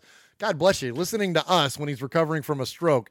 I'm not sure whether to wish you a well recovery or to feel sorry for you because you got to listen to us. Oh man, Rain Bear, I've been where you are, bro. Get some more of the happy pill. There you go. But anyway, so yeah, quick recovery. Prayers up for you, brother, and let's hear what you got to say. Hello, Uncle Mosh. Hello, Murph. This is Rain Bear from Tulare, California. What a horrible game. We have no pass rush whatsoever. Carr made a couple bad plays, I think. That last throw could have been done better, but with Pin going down, he was getting hit too much. And as far as like Amari Cooper, I know everyone's going to say how great a player he is and so forth, but he plays real good for one game, and then he misses 2 or 3. I am just tired of it. I think Cooper shouldn't be. If we're going to bring him back next year, do not overpay for him because he's not as good as players people thinks he is. We got to do some changes here. We did so well again in the fourth quarter. We just fall apart. That's got to be some coaching too. Anyway, Raider Nation for life, and keep up the good work, guys. All right. So I'm not laughing at Rain Bear. I'm laughing at Chevy Raider in the chat said, Murph, he's going to ride the Loch Ness Monster over to Wembley. Yeah, nice. Yeah, Rain Bear, thank you for the call. We actually have one more from Rain Bear, so let's listen to that one, and then we'll comment on his. Hello, Murph and Uncle Mosh. This is Rain Bear from Troy, California again. I just hit me. I think what's really missing right now in our offense is we don't have Crabtree anymore. I think Carr and Crabtree, he leaned on someone who he could throw down on third down when it really mattered, or a 50-50 ball, or, when we're going to the red zone, that's who he really went after. I think Crabtree missing, and we don't have anyone to replace him was a huge thing. Before Crabtree was Jones. So, I just don't know if we have that guy on the team right now. And I think it hurts us more than anyone wants to realize, Matt. And that's sad. I think it's one player on offense is making a big difference. Because I really was looking back at the game, thinking about it. When he had Crabtree, Carr would always go to him when it was third down in a rough situation. He tries to go to Cooper, and Cooper drops so many balls. He just doesn't seem to be in the game a lot of times either. And I don't think he's got enough rapport with Jordy yet or Bryant. So there's no one for him to go to on third down or in the red zone. I think that's a huge, huge problem. Anyway, Raider Nation for life. Thanks for taking my call, and we got to win this next game. That's all we can do. One game at a time. We'll get there again, guys. Bye. Hey, Murph. Sorry. We don't want Rain Bear. Rain Bear's recuperating in the hospital. That sounds like his machine's going off or something. What are you doing? Somebody's calling the Raiders Fan Radio hotline right now, and it rings on my computer. So sorry. That's the first time that's ever happened. Ever. Out of all the shows we've ever done. No, yeah. That's the first time we've ever had the Raiders Fan Radio hotline going off as we're listening to the Sea of Fans. Sorry about that. And we've only got so many buttons we know that I know, how to yeah, work and them I'm here, like, so, I don't know how to make this one turn off. Oh my god! But so anyways, thank you, Rain Bear. So Rain Bear also, just like Mojo, that is now 2 towards being a made man. So definitely call us again, get your message played here on Raiders Fan Radio, and you will be a made man. Yeah, we kind of covered the Amari thing already, but it's a very interesting point that he makes about Crabtree and about the trust that Carr had in Crabtree. And yeah, I think frankly that Crabtree bailed Carr out of a lot of throws, and I don't maybe not necessarily bailed out. Man, that's not fair. But he, with his ability to separate in the end zone and on those third and mediums and whatever, he kind of made it easier for Carr. Maybe because that's what Crabtree was good at. Now, Crabtree had the drop season well at times, Mosh, but there was at one point 2 years ago where he was as far as catch efficiency, he was up there with Julian Edelman. He was up there with, Anquan Bolden at once upon a time. Crabtree was fantastic there for a while. So, and maybe Carr needs to understand that's a special gift that Crabtree had that, a lot of these other players don't have. You know what I mean? That's another 2-hour segment. Are we going to get into the whole idea of a quarterback is only as good as his receivers? Well, that's true. Or do we want to start that argument, or are we going to? Tom Brady wins Super Bowls with Troy Brown converted cornerbacks, right? You know are we going to say that the old I think it came out of Alabama where they said 3 things can happen when you throw the ball, 2 of them ain't good. That's exactly right. That's exactly right. Come on, I don't know. Well, that's what, and that's a lot of came out. This really came out after the Broncos game when Carr threw that slant to Martavis that was way short of the marker, and basically it was the article that I wrote was Jerry McDonald, I believe, from the Merc, and he said get used to it. Carr's going out there, they're telling him this is your read. This is the guy to throw it to, because exactly what you're saying, Mosh, that if you try to force it somewhere else, something bad's going to happen. So instead, you take the short yardage and you live to fight another play. Yeah, so we're going to see. I mean, like it or not, that's what the expectation needs to be for us as fans when we're watching these games. It wasn't. I guess it was a long time ago, but I remember Howard Cosell saying one time on Monday Night Football that there's never been a quarterback to win a game by throwing the ball more than 30 times. Back in the day when it wasn't a passing league. Right. And it is now. So, hey, I got one to read here. Okay, let's do another email. So this is from Kev. And Kev, he starts off the first part of his email, and I'm not going to, go over all that again about, it was a tough loss to Miami. Yes, we know it was. And was it Penn's fault or was it Reggie Nelson's fault? And should we, bring in Eric Reed and all that? But I'm going to get to the stuff that he says that's real positive. And he says, hey, guys, it was another great start, and we're showing that we can dominate our opponent for large parts of the game. Jordy was absolutely answered any questions about whether he's still got it or not. Although he hasn't got to the top speed yet, they said he still can do it. And then our run D was better, apart from covering the quarterback. But basically he says, got to keep believing in the staff and the system, and we're going to start winning games. He gives out a great message to Raider Nation. Don't believe the hype. The media are trying their best to tear us down right now, and I would add, in my words, they always have, they always will. And he goes on to say, support your team, support your coach, trust that he knows what he's doing. It'll come. Just win, baby. And that was from Kev, our buddy. And it was a great email. He great was email. dead on. Absolutely. Thank you for the email. Definitely keep those coming. Great thoughts. And man, that one play where Tannehill escapes out of the end zone, and we watched Carl Joseph chase him for 12 yards and Tannehill to convert that first down. That was just like, oh my gosh, really? And our safeties can't chase down. Like, this is not Steve Young. This is not freaking Kaepernick or Michael Vick or something. Sure. This is Ryan Tannehill. Like, I get it, he's athletic, but he ain't that athletic. You know what I mean? To have more rushing yards than anybody else on their team. Oh, just terrible. Just terrible. Those are the kind of plays that, as Raider fans, those are the ones like really, like, again, or like the freaking, like the the little rollout pass that they had, or like, it just like, how many times has Marcus Peters broke our heart with a pick six? How many times has Jamal Charles broke our hearts with a screen pass that goes for a touchdown? How many times did, Mike Anderson and Orlandis Gary get loose for 80-yard runs? You know what I mean? Like, it's just like you have all these, it's like, how many times are we going to get beat down by this stuff, man? A couple more. A couple more. Hopefully much, much less. All right, let's go for one last call. Let's hear from our buddy Ken, the creator of Lil Murph, Ken Monster Mash. Ken Monster Mash. Raider Murph. There it is. Uncle Mosh, this is Monster Mash Ken. It's early. I'm tired. You know what? I'm going to just tell you a little story real quick. I'll try to be brief. Woke up this morning after the game and shaved. Cut myself shaving this morning, and you know what? Still bleeding silver and black. I'm still alive. Still went to work.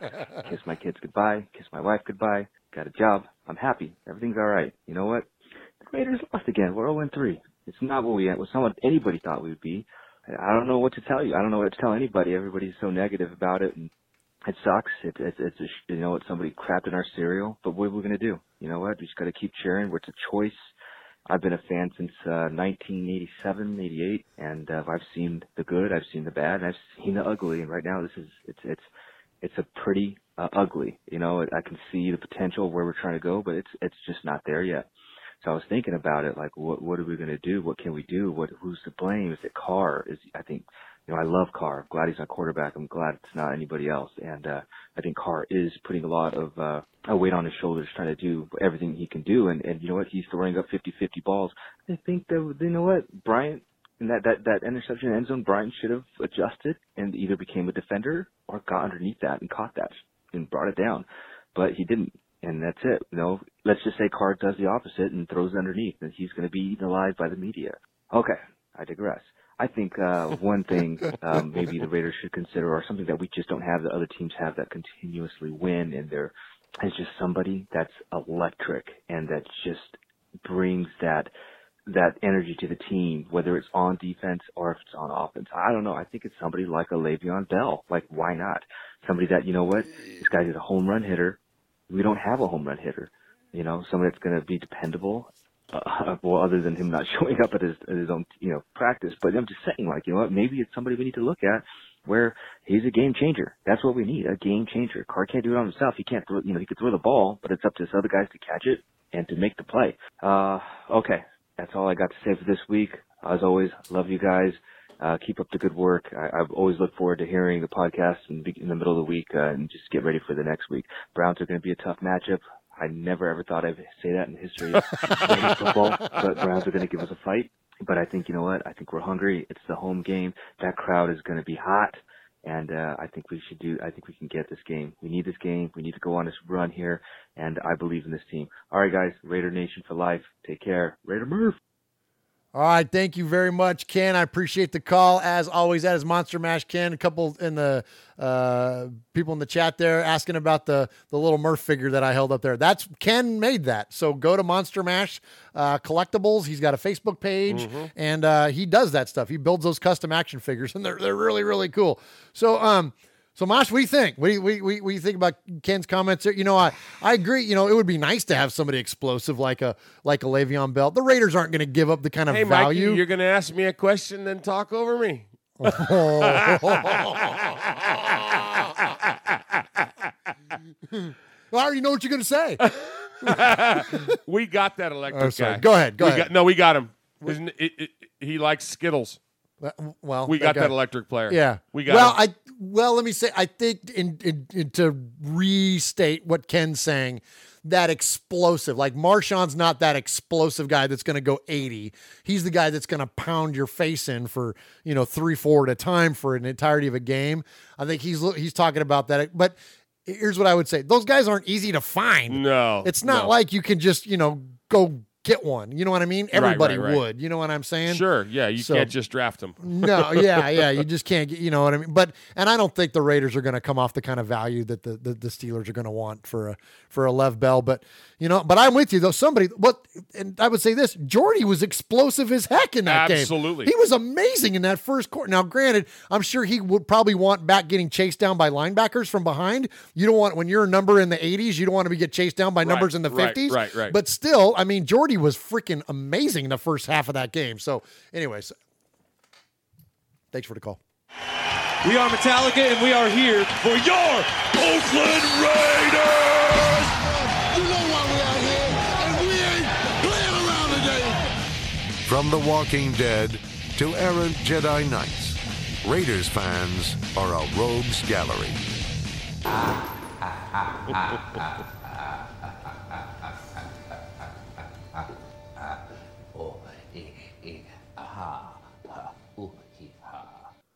Uncle Mosh, you're catching some love in the chat there. I referenced, about Mikey and I cut you off, and they said Uncle Mosh cannot be replaced. Mikey isn't calm enough to be you, and they want you to call Mikey Hot Rod. Nice. Absolutely. Good stuff, man. The chat is a blast, man. I love you guys. Excellent representation of Raider Nation. Sure. Man. It's so funny, so fun. And these guys get it. That so much of the time, these guys, they get it. Like it's, like you talk about John Gruden with his brain trust. Sure. They're our brain trust. They are. You know what I mean? Trust. Like they're the reason we have done the format we do. Absolutely. Because yes. You guys wanted that lighter side of the darkness that is Oakland Raider football. Absolutely. I mean, so you can be a badass and be funny and fun and goofy at the same time. That's why John Matuzak existed. And Otis Sistrunk. You know what I'm saying? Seriously. You know what I mean? So anyway, you guys are great. We love you, and thank you as always for participating here in the chat. All right, Uncle Mosh, we got 2 more segments to get to before we get out of here. 3 reasons. We're going to resurrect the 3 reasons here on Raiders Fan Radio. Are you ready, Uncle Mosh? Fired up. Turn the volume down. I'm fired up. Give me one reason why I should listen to you. Give me one good reason. Give me one good reason why I... So you give me one good reason. Give me one good reason. Give me one good reason. Give me one good reason. Why don't you give me one reason? 3 reasons. 3, 3, 3, 3, 3, 3. It's always 3, 3, 3. It's always the same. I can think of 3 real good reasons. 3 reasons. Top 3? Top 3.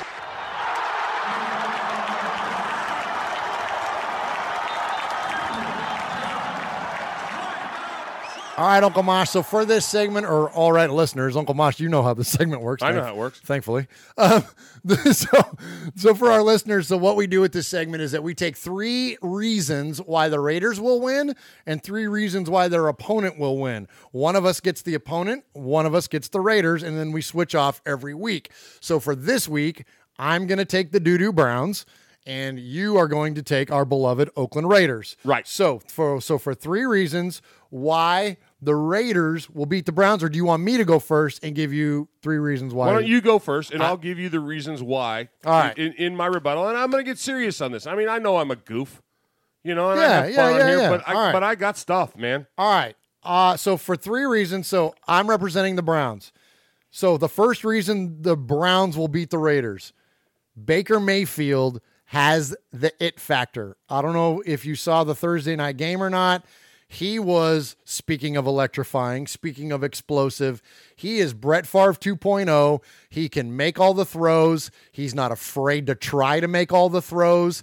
He's got the charisma to go along with it. This kid is pretty freaking must-see TV. It got Thursday Night Football got the highest rating I think it's ever got, especially like the last, I don't know, like 6 minutes of the game. It got like a 10 share or something. Like it got phenomenal rate. Baker Mayfield, at least at this point, is the real deal. Now, if he is, and he shows up in Oakland, oh boy, because he's got momentum. That team's got momentum coming along with him, and there's nothing scarier than a confident, well-equipped quarterback. Nicely said. All right. My little Padawan. But let me explain to you why Cleveland will not come into Oakland and win. All right. My number 1 reason. All right. Cleveland is not Oakland. Yes. Okay. Yes. Okay. We have problems in Oakland, but we're not Cleveland. We were not voted by Forbes magazine as the worst city in the United States for 2018. We do not have the nickname Mistake on the Lake. We do not have a history of our rivers catching on fire. Okay. That's pretty it. good. All right. Okay, There you good go. All right. Good enough. All right. So Oakland is not as polluted as Cleveland, so therefore the Raiders will win. Absolutely. All right. I love it. I'm with your logic. That sounds okay. Cuyahoga River. Cuyahoga or Hoga? Cuyahoga. The last time who's up, hose down? The last time it caught on fire was the most famous in 1969, and they ended up cleaning it up. But what people don't realize, that was the smallest of the fires. Oh gosh, was it really? It caught on fire many times, starting back in like 1912. Oh my! It was just a regular occurrence. That's crazy. All right, Mosh, I see your river fire, and here's why the Browns are going to beat the Raiders this weekend. So Hugh Jackson is an Al Davis disciple. He is an unapologetic Al Davis disciple. This season on Hard Knocks, you could see the football that was awarded to him, the game ball that was awarded to him as a Raider coach, the game that they won right after Al Davis passing away, fully on display in his office. This man loves Al Davis. At the time he was the head coach of the Raiders, he loved the Raiders, and this is going to be personal for him. Now, we've talked a lot about how personal it is for John Gruden, how John Gruden has an emotional attachment to the team that really is unmatched when it comes to colleges, when it comes to coaches and their teams. You just don't see coaches with the kind of attachment to an organization like you see John Gruden have to the Raiders. Well, I would argue that Hugh Jackson, once upon a time, had that same attachment because of his affinity for Al and the chance that Al gave him.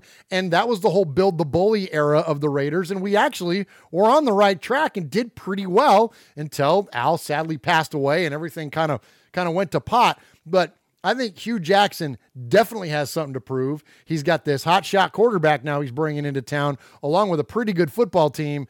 And I think that it's a personal thing for Hugh just as much as it is for John, and he's going to have him ready to go. And I think you're onto something there. But I think you're underestimating my hotshot quarterback. Oh, I and like it. You're underestimating another semi-Al disciple by the name of John Gruden. Okay. Who was hired. Now, there's been a lot of talk about Gruden wants to take it back to 1998. Well, you know what? 1998 wasn't that bad. The top 3 movies of 1998 were Good Will Hunting, Titanic, and The Full Monty. I love those 3 movies. But you usually go the rear Monty. Well, yes, I have. And then you want to talk about music. Hello, the top, just 5 of the top 10 sellers in music. Are you ready? Yeah, I'm ready. Okay. Bring it. Jay-Z, Nice. Madonna, Outkast. Okay, I'll give you the Backstreet Boys. And No, we don't do it. No, and no. NSYNC. So you know what I got to say to Cleveland? Bye, bye, bye. Oh, jeez. Oh, my gosh. I should be the one wearing the Browns hat, the brown hat. Oh, my gosh. You just went in sync on us on radio. That's the first time ever. Oh, my gosh. Hey. And I think that song came out in like 2002 Oh, did it really? or something. Oh, yeah. geez. Why do I know that? I don't know. We're breaking barriers Here here. we go. Okay. All right. So the last reason. Go ahead. I'm saving my best for last. Trying to take some serious That's right. approach here. I got Trying to bring a whole some serious card here, analysis to the NFL here, and you're bringing up the NSYNC references there. All right, Uncle Mosh. 1998, man. All right. Here's why the Browns are going to beat the Raiders this Sunday. These aren't the regular Browns. These aren't your father's or grandfather's Browns because they were good back in the day. Once upon a time, Jim Brown Browns were great. But these aren't the Browns. These aren't even the Kelly Holcomb Browns. These are not the Browns of the last however long ago that was when Kelly Holcomb was their quarterback and they set those playoff records and did a great job. MTSU represent. However long ago that was the last time the Browns were any good that I can remember. Since then, it's been a whole craziness with them leaving cities and coming back and just whatever.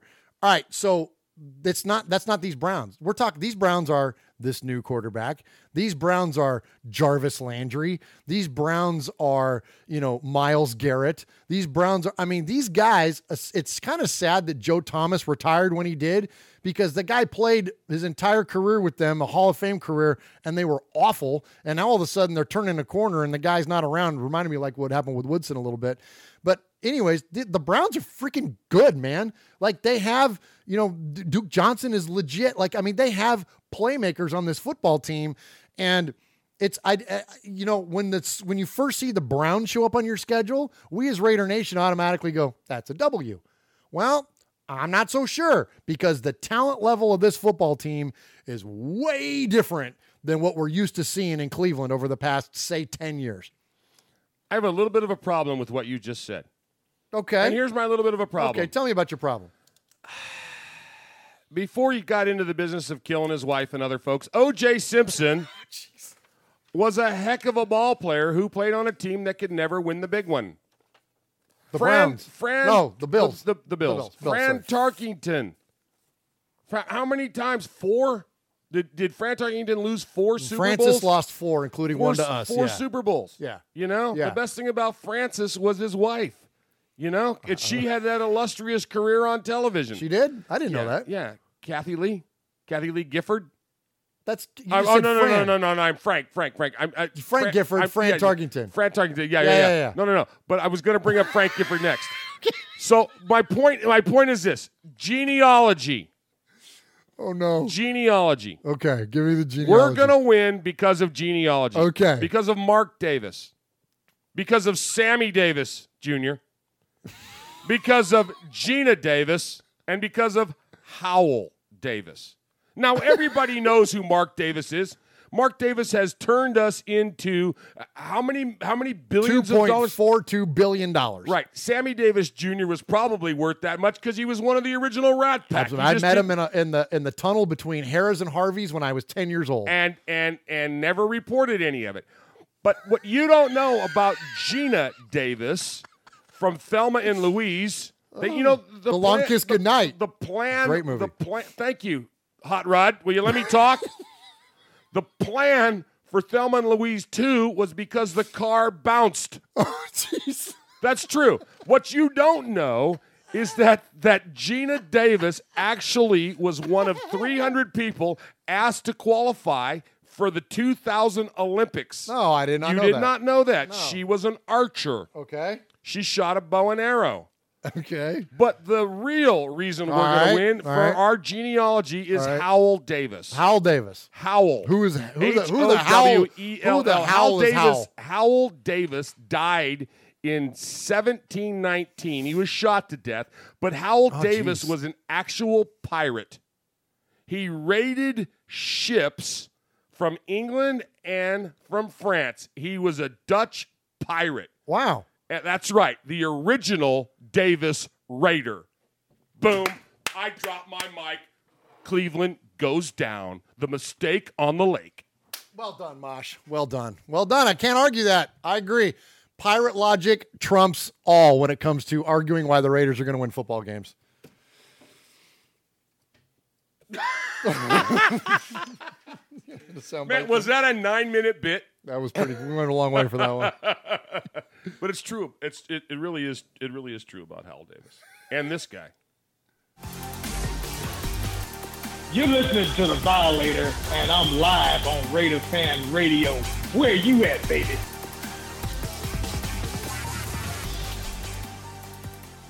All right, Raider Nation, here we go. We're going to close it out here by our new favorite segment on the show, and apparently your new favorite too, because we hear nothing but good things about it. So appreciate all the feedback that you give us each and every week.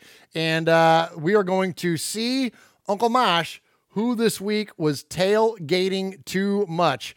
This is where we take a vocal track, we take an audio soundbite, and we plug it into our software, and we pitch it down, and whoever it was that was talking sounds like they've been drinking, and it's pretty funny. It's pretty dang funny. And so this week we have, I teased it earlier, I said that we were going to have the most famous Raider, and you mentioned Davis, and so of course we're going to hear from one Alan Davis, what Al sounds like when he has been tailgating too much. When you have great coaches, then after you have great coaches, you get great players. You have a great organization, and you tell them one thing. Just win, baby.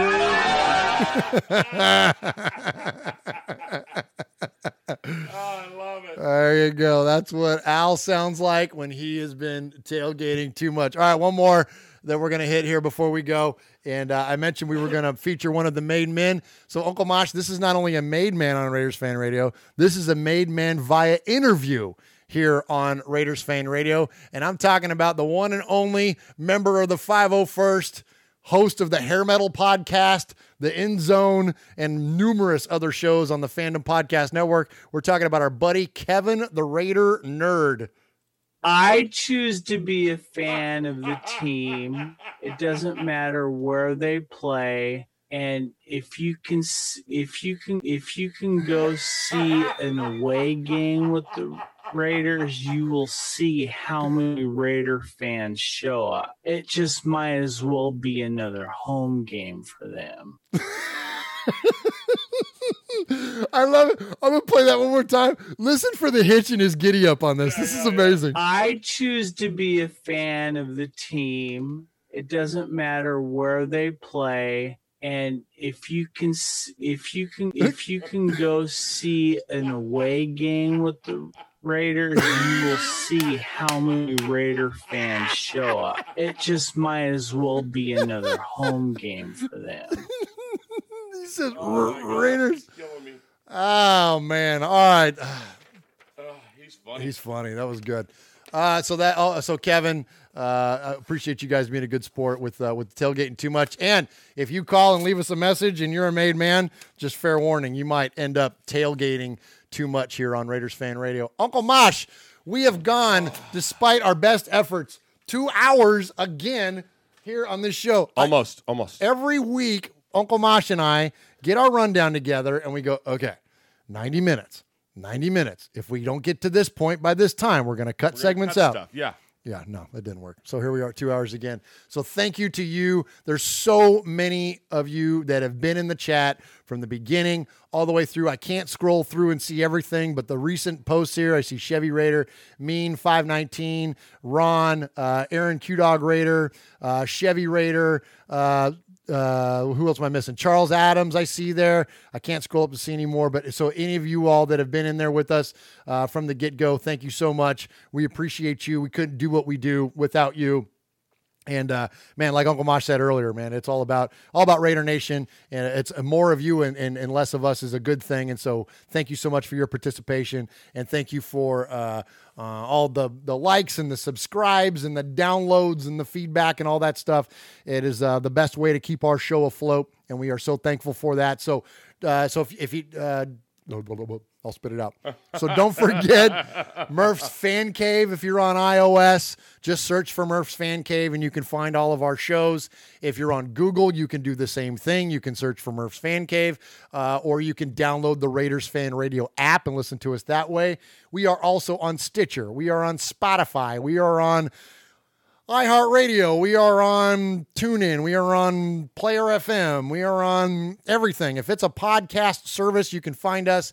It's Murph's Fan Cave. That is the network. This show is Raiders Fan Radio, and we are joined by the Fan Club Blitz and Mondays with Mikey and Murph.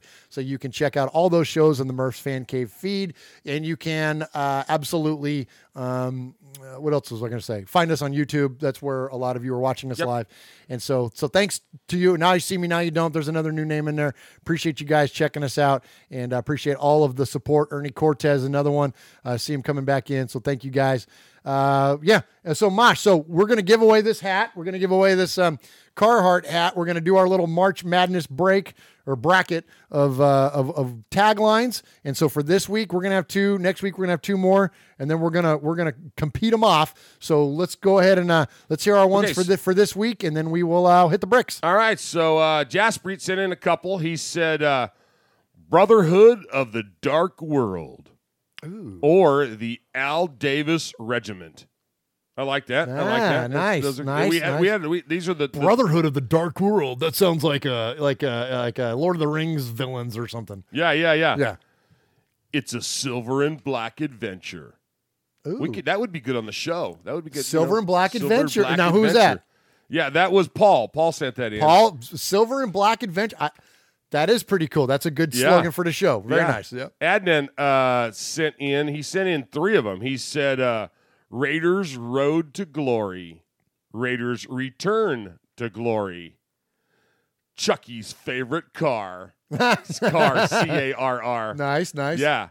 And then he said, Derek carted away. Ooh, hope not. Once upon a time when we played the Colts, he was, be a Raider, not a hater. Be a Raider, not a hater. Yeah. Like that. Is that the same guy, Adnan? No, this is Thomas in the ATL. Oh, Thomas in the ATL. All right. O-Town will be in the Super Bowl sooner, not later.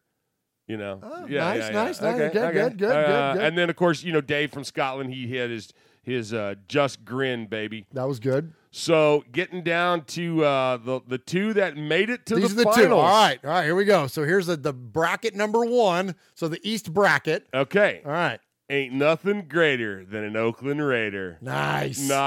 And this one?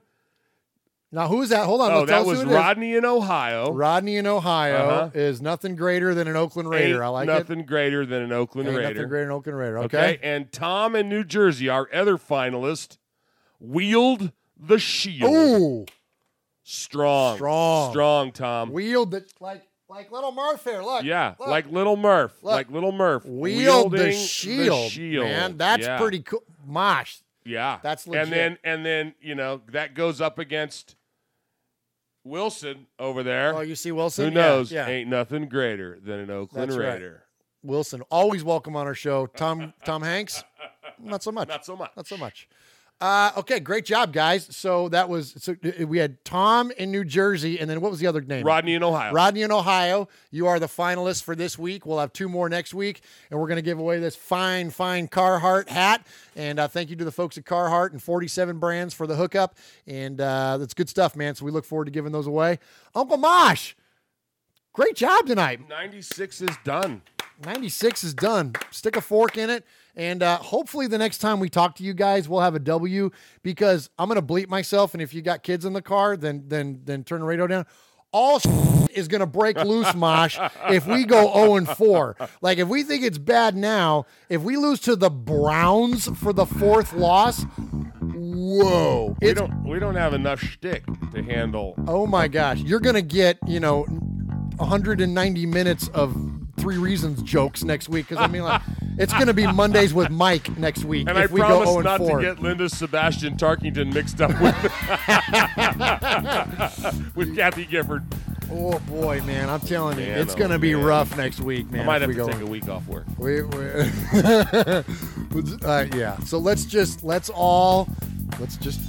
be nice and calm, and let's keep the faith, and hopefully that the Raiders can put together. Maybe we'll just do 3/4 of a show next week. Maybe we'll just do that. If the Raiders are only going to play 3/4 of a game, maybe we'll just do 3/4 of a show. Just do like See a Fan's Mail, the opening skit, See a Fan's Mailbag, and go right into the tagline. Right into the tagline, so then call it a day, man. You get a 40-minute show from us, and that's it. We're out, man, because I don't know if we can deal with the Browns. Or we could just bring up Wilson's Wilson, mic. there you go. We'll just you and I'll just sit there and we'll just bring up Wilson's mic and be done with it. Just let him do the chat. All right, let's get out of here. It's a late night. Hey, thank you again to everybody for joining us here on an episode of Raiders Fan Radio. We will see you next week when the Raiders are 1-3. Uncle Mosh, this was tagline. I just hang on a second. Say something. Wield the shield. Ain't nothing greater than an Oakland Raider. Have a good night, guys. If you can go see an away game with the Raiders, you will see how many Raider fans show up. It just might as well be another home game for them.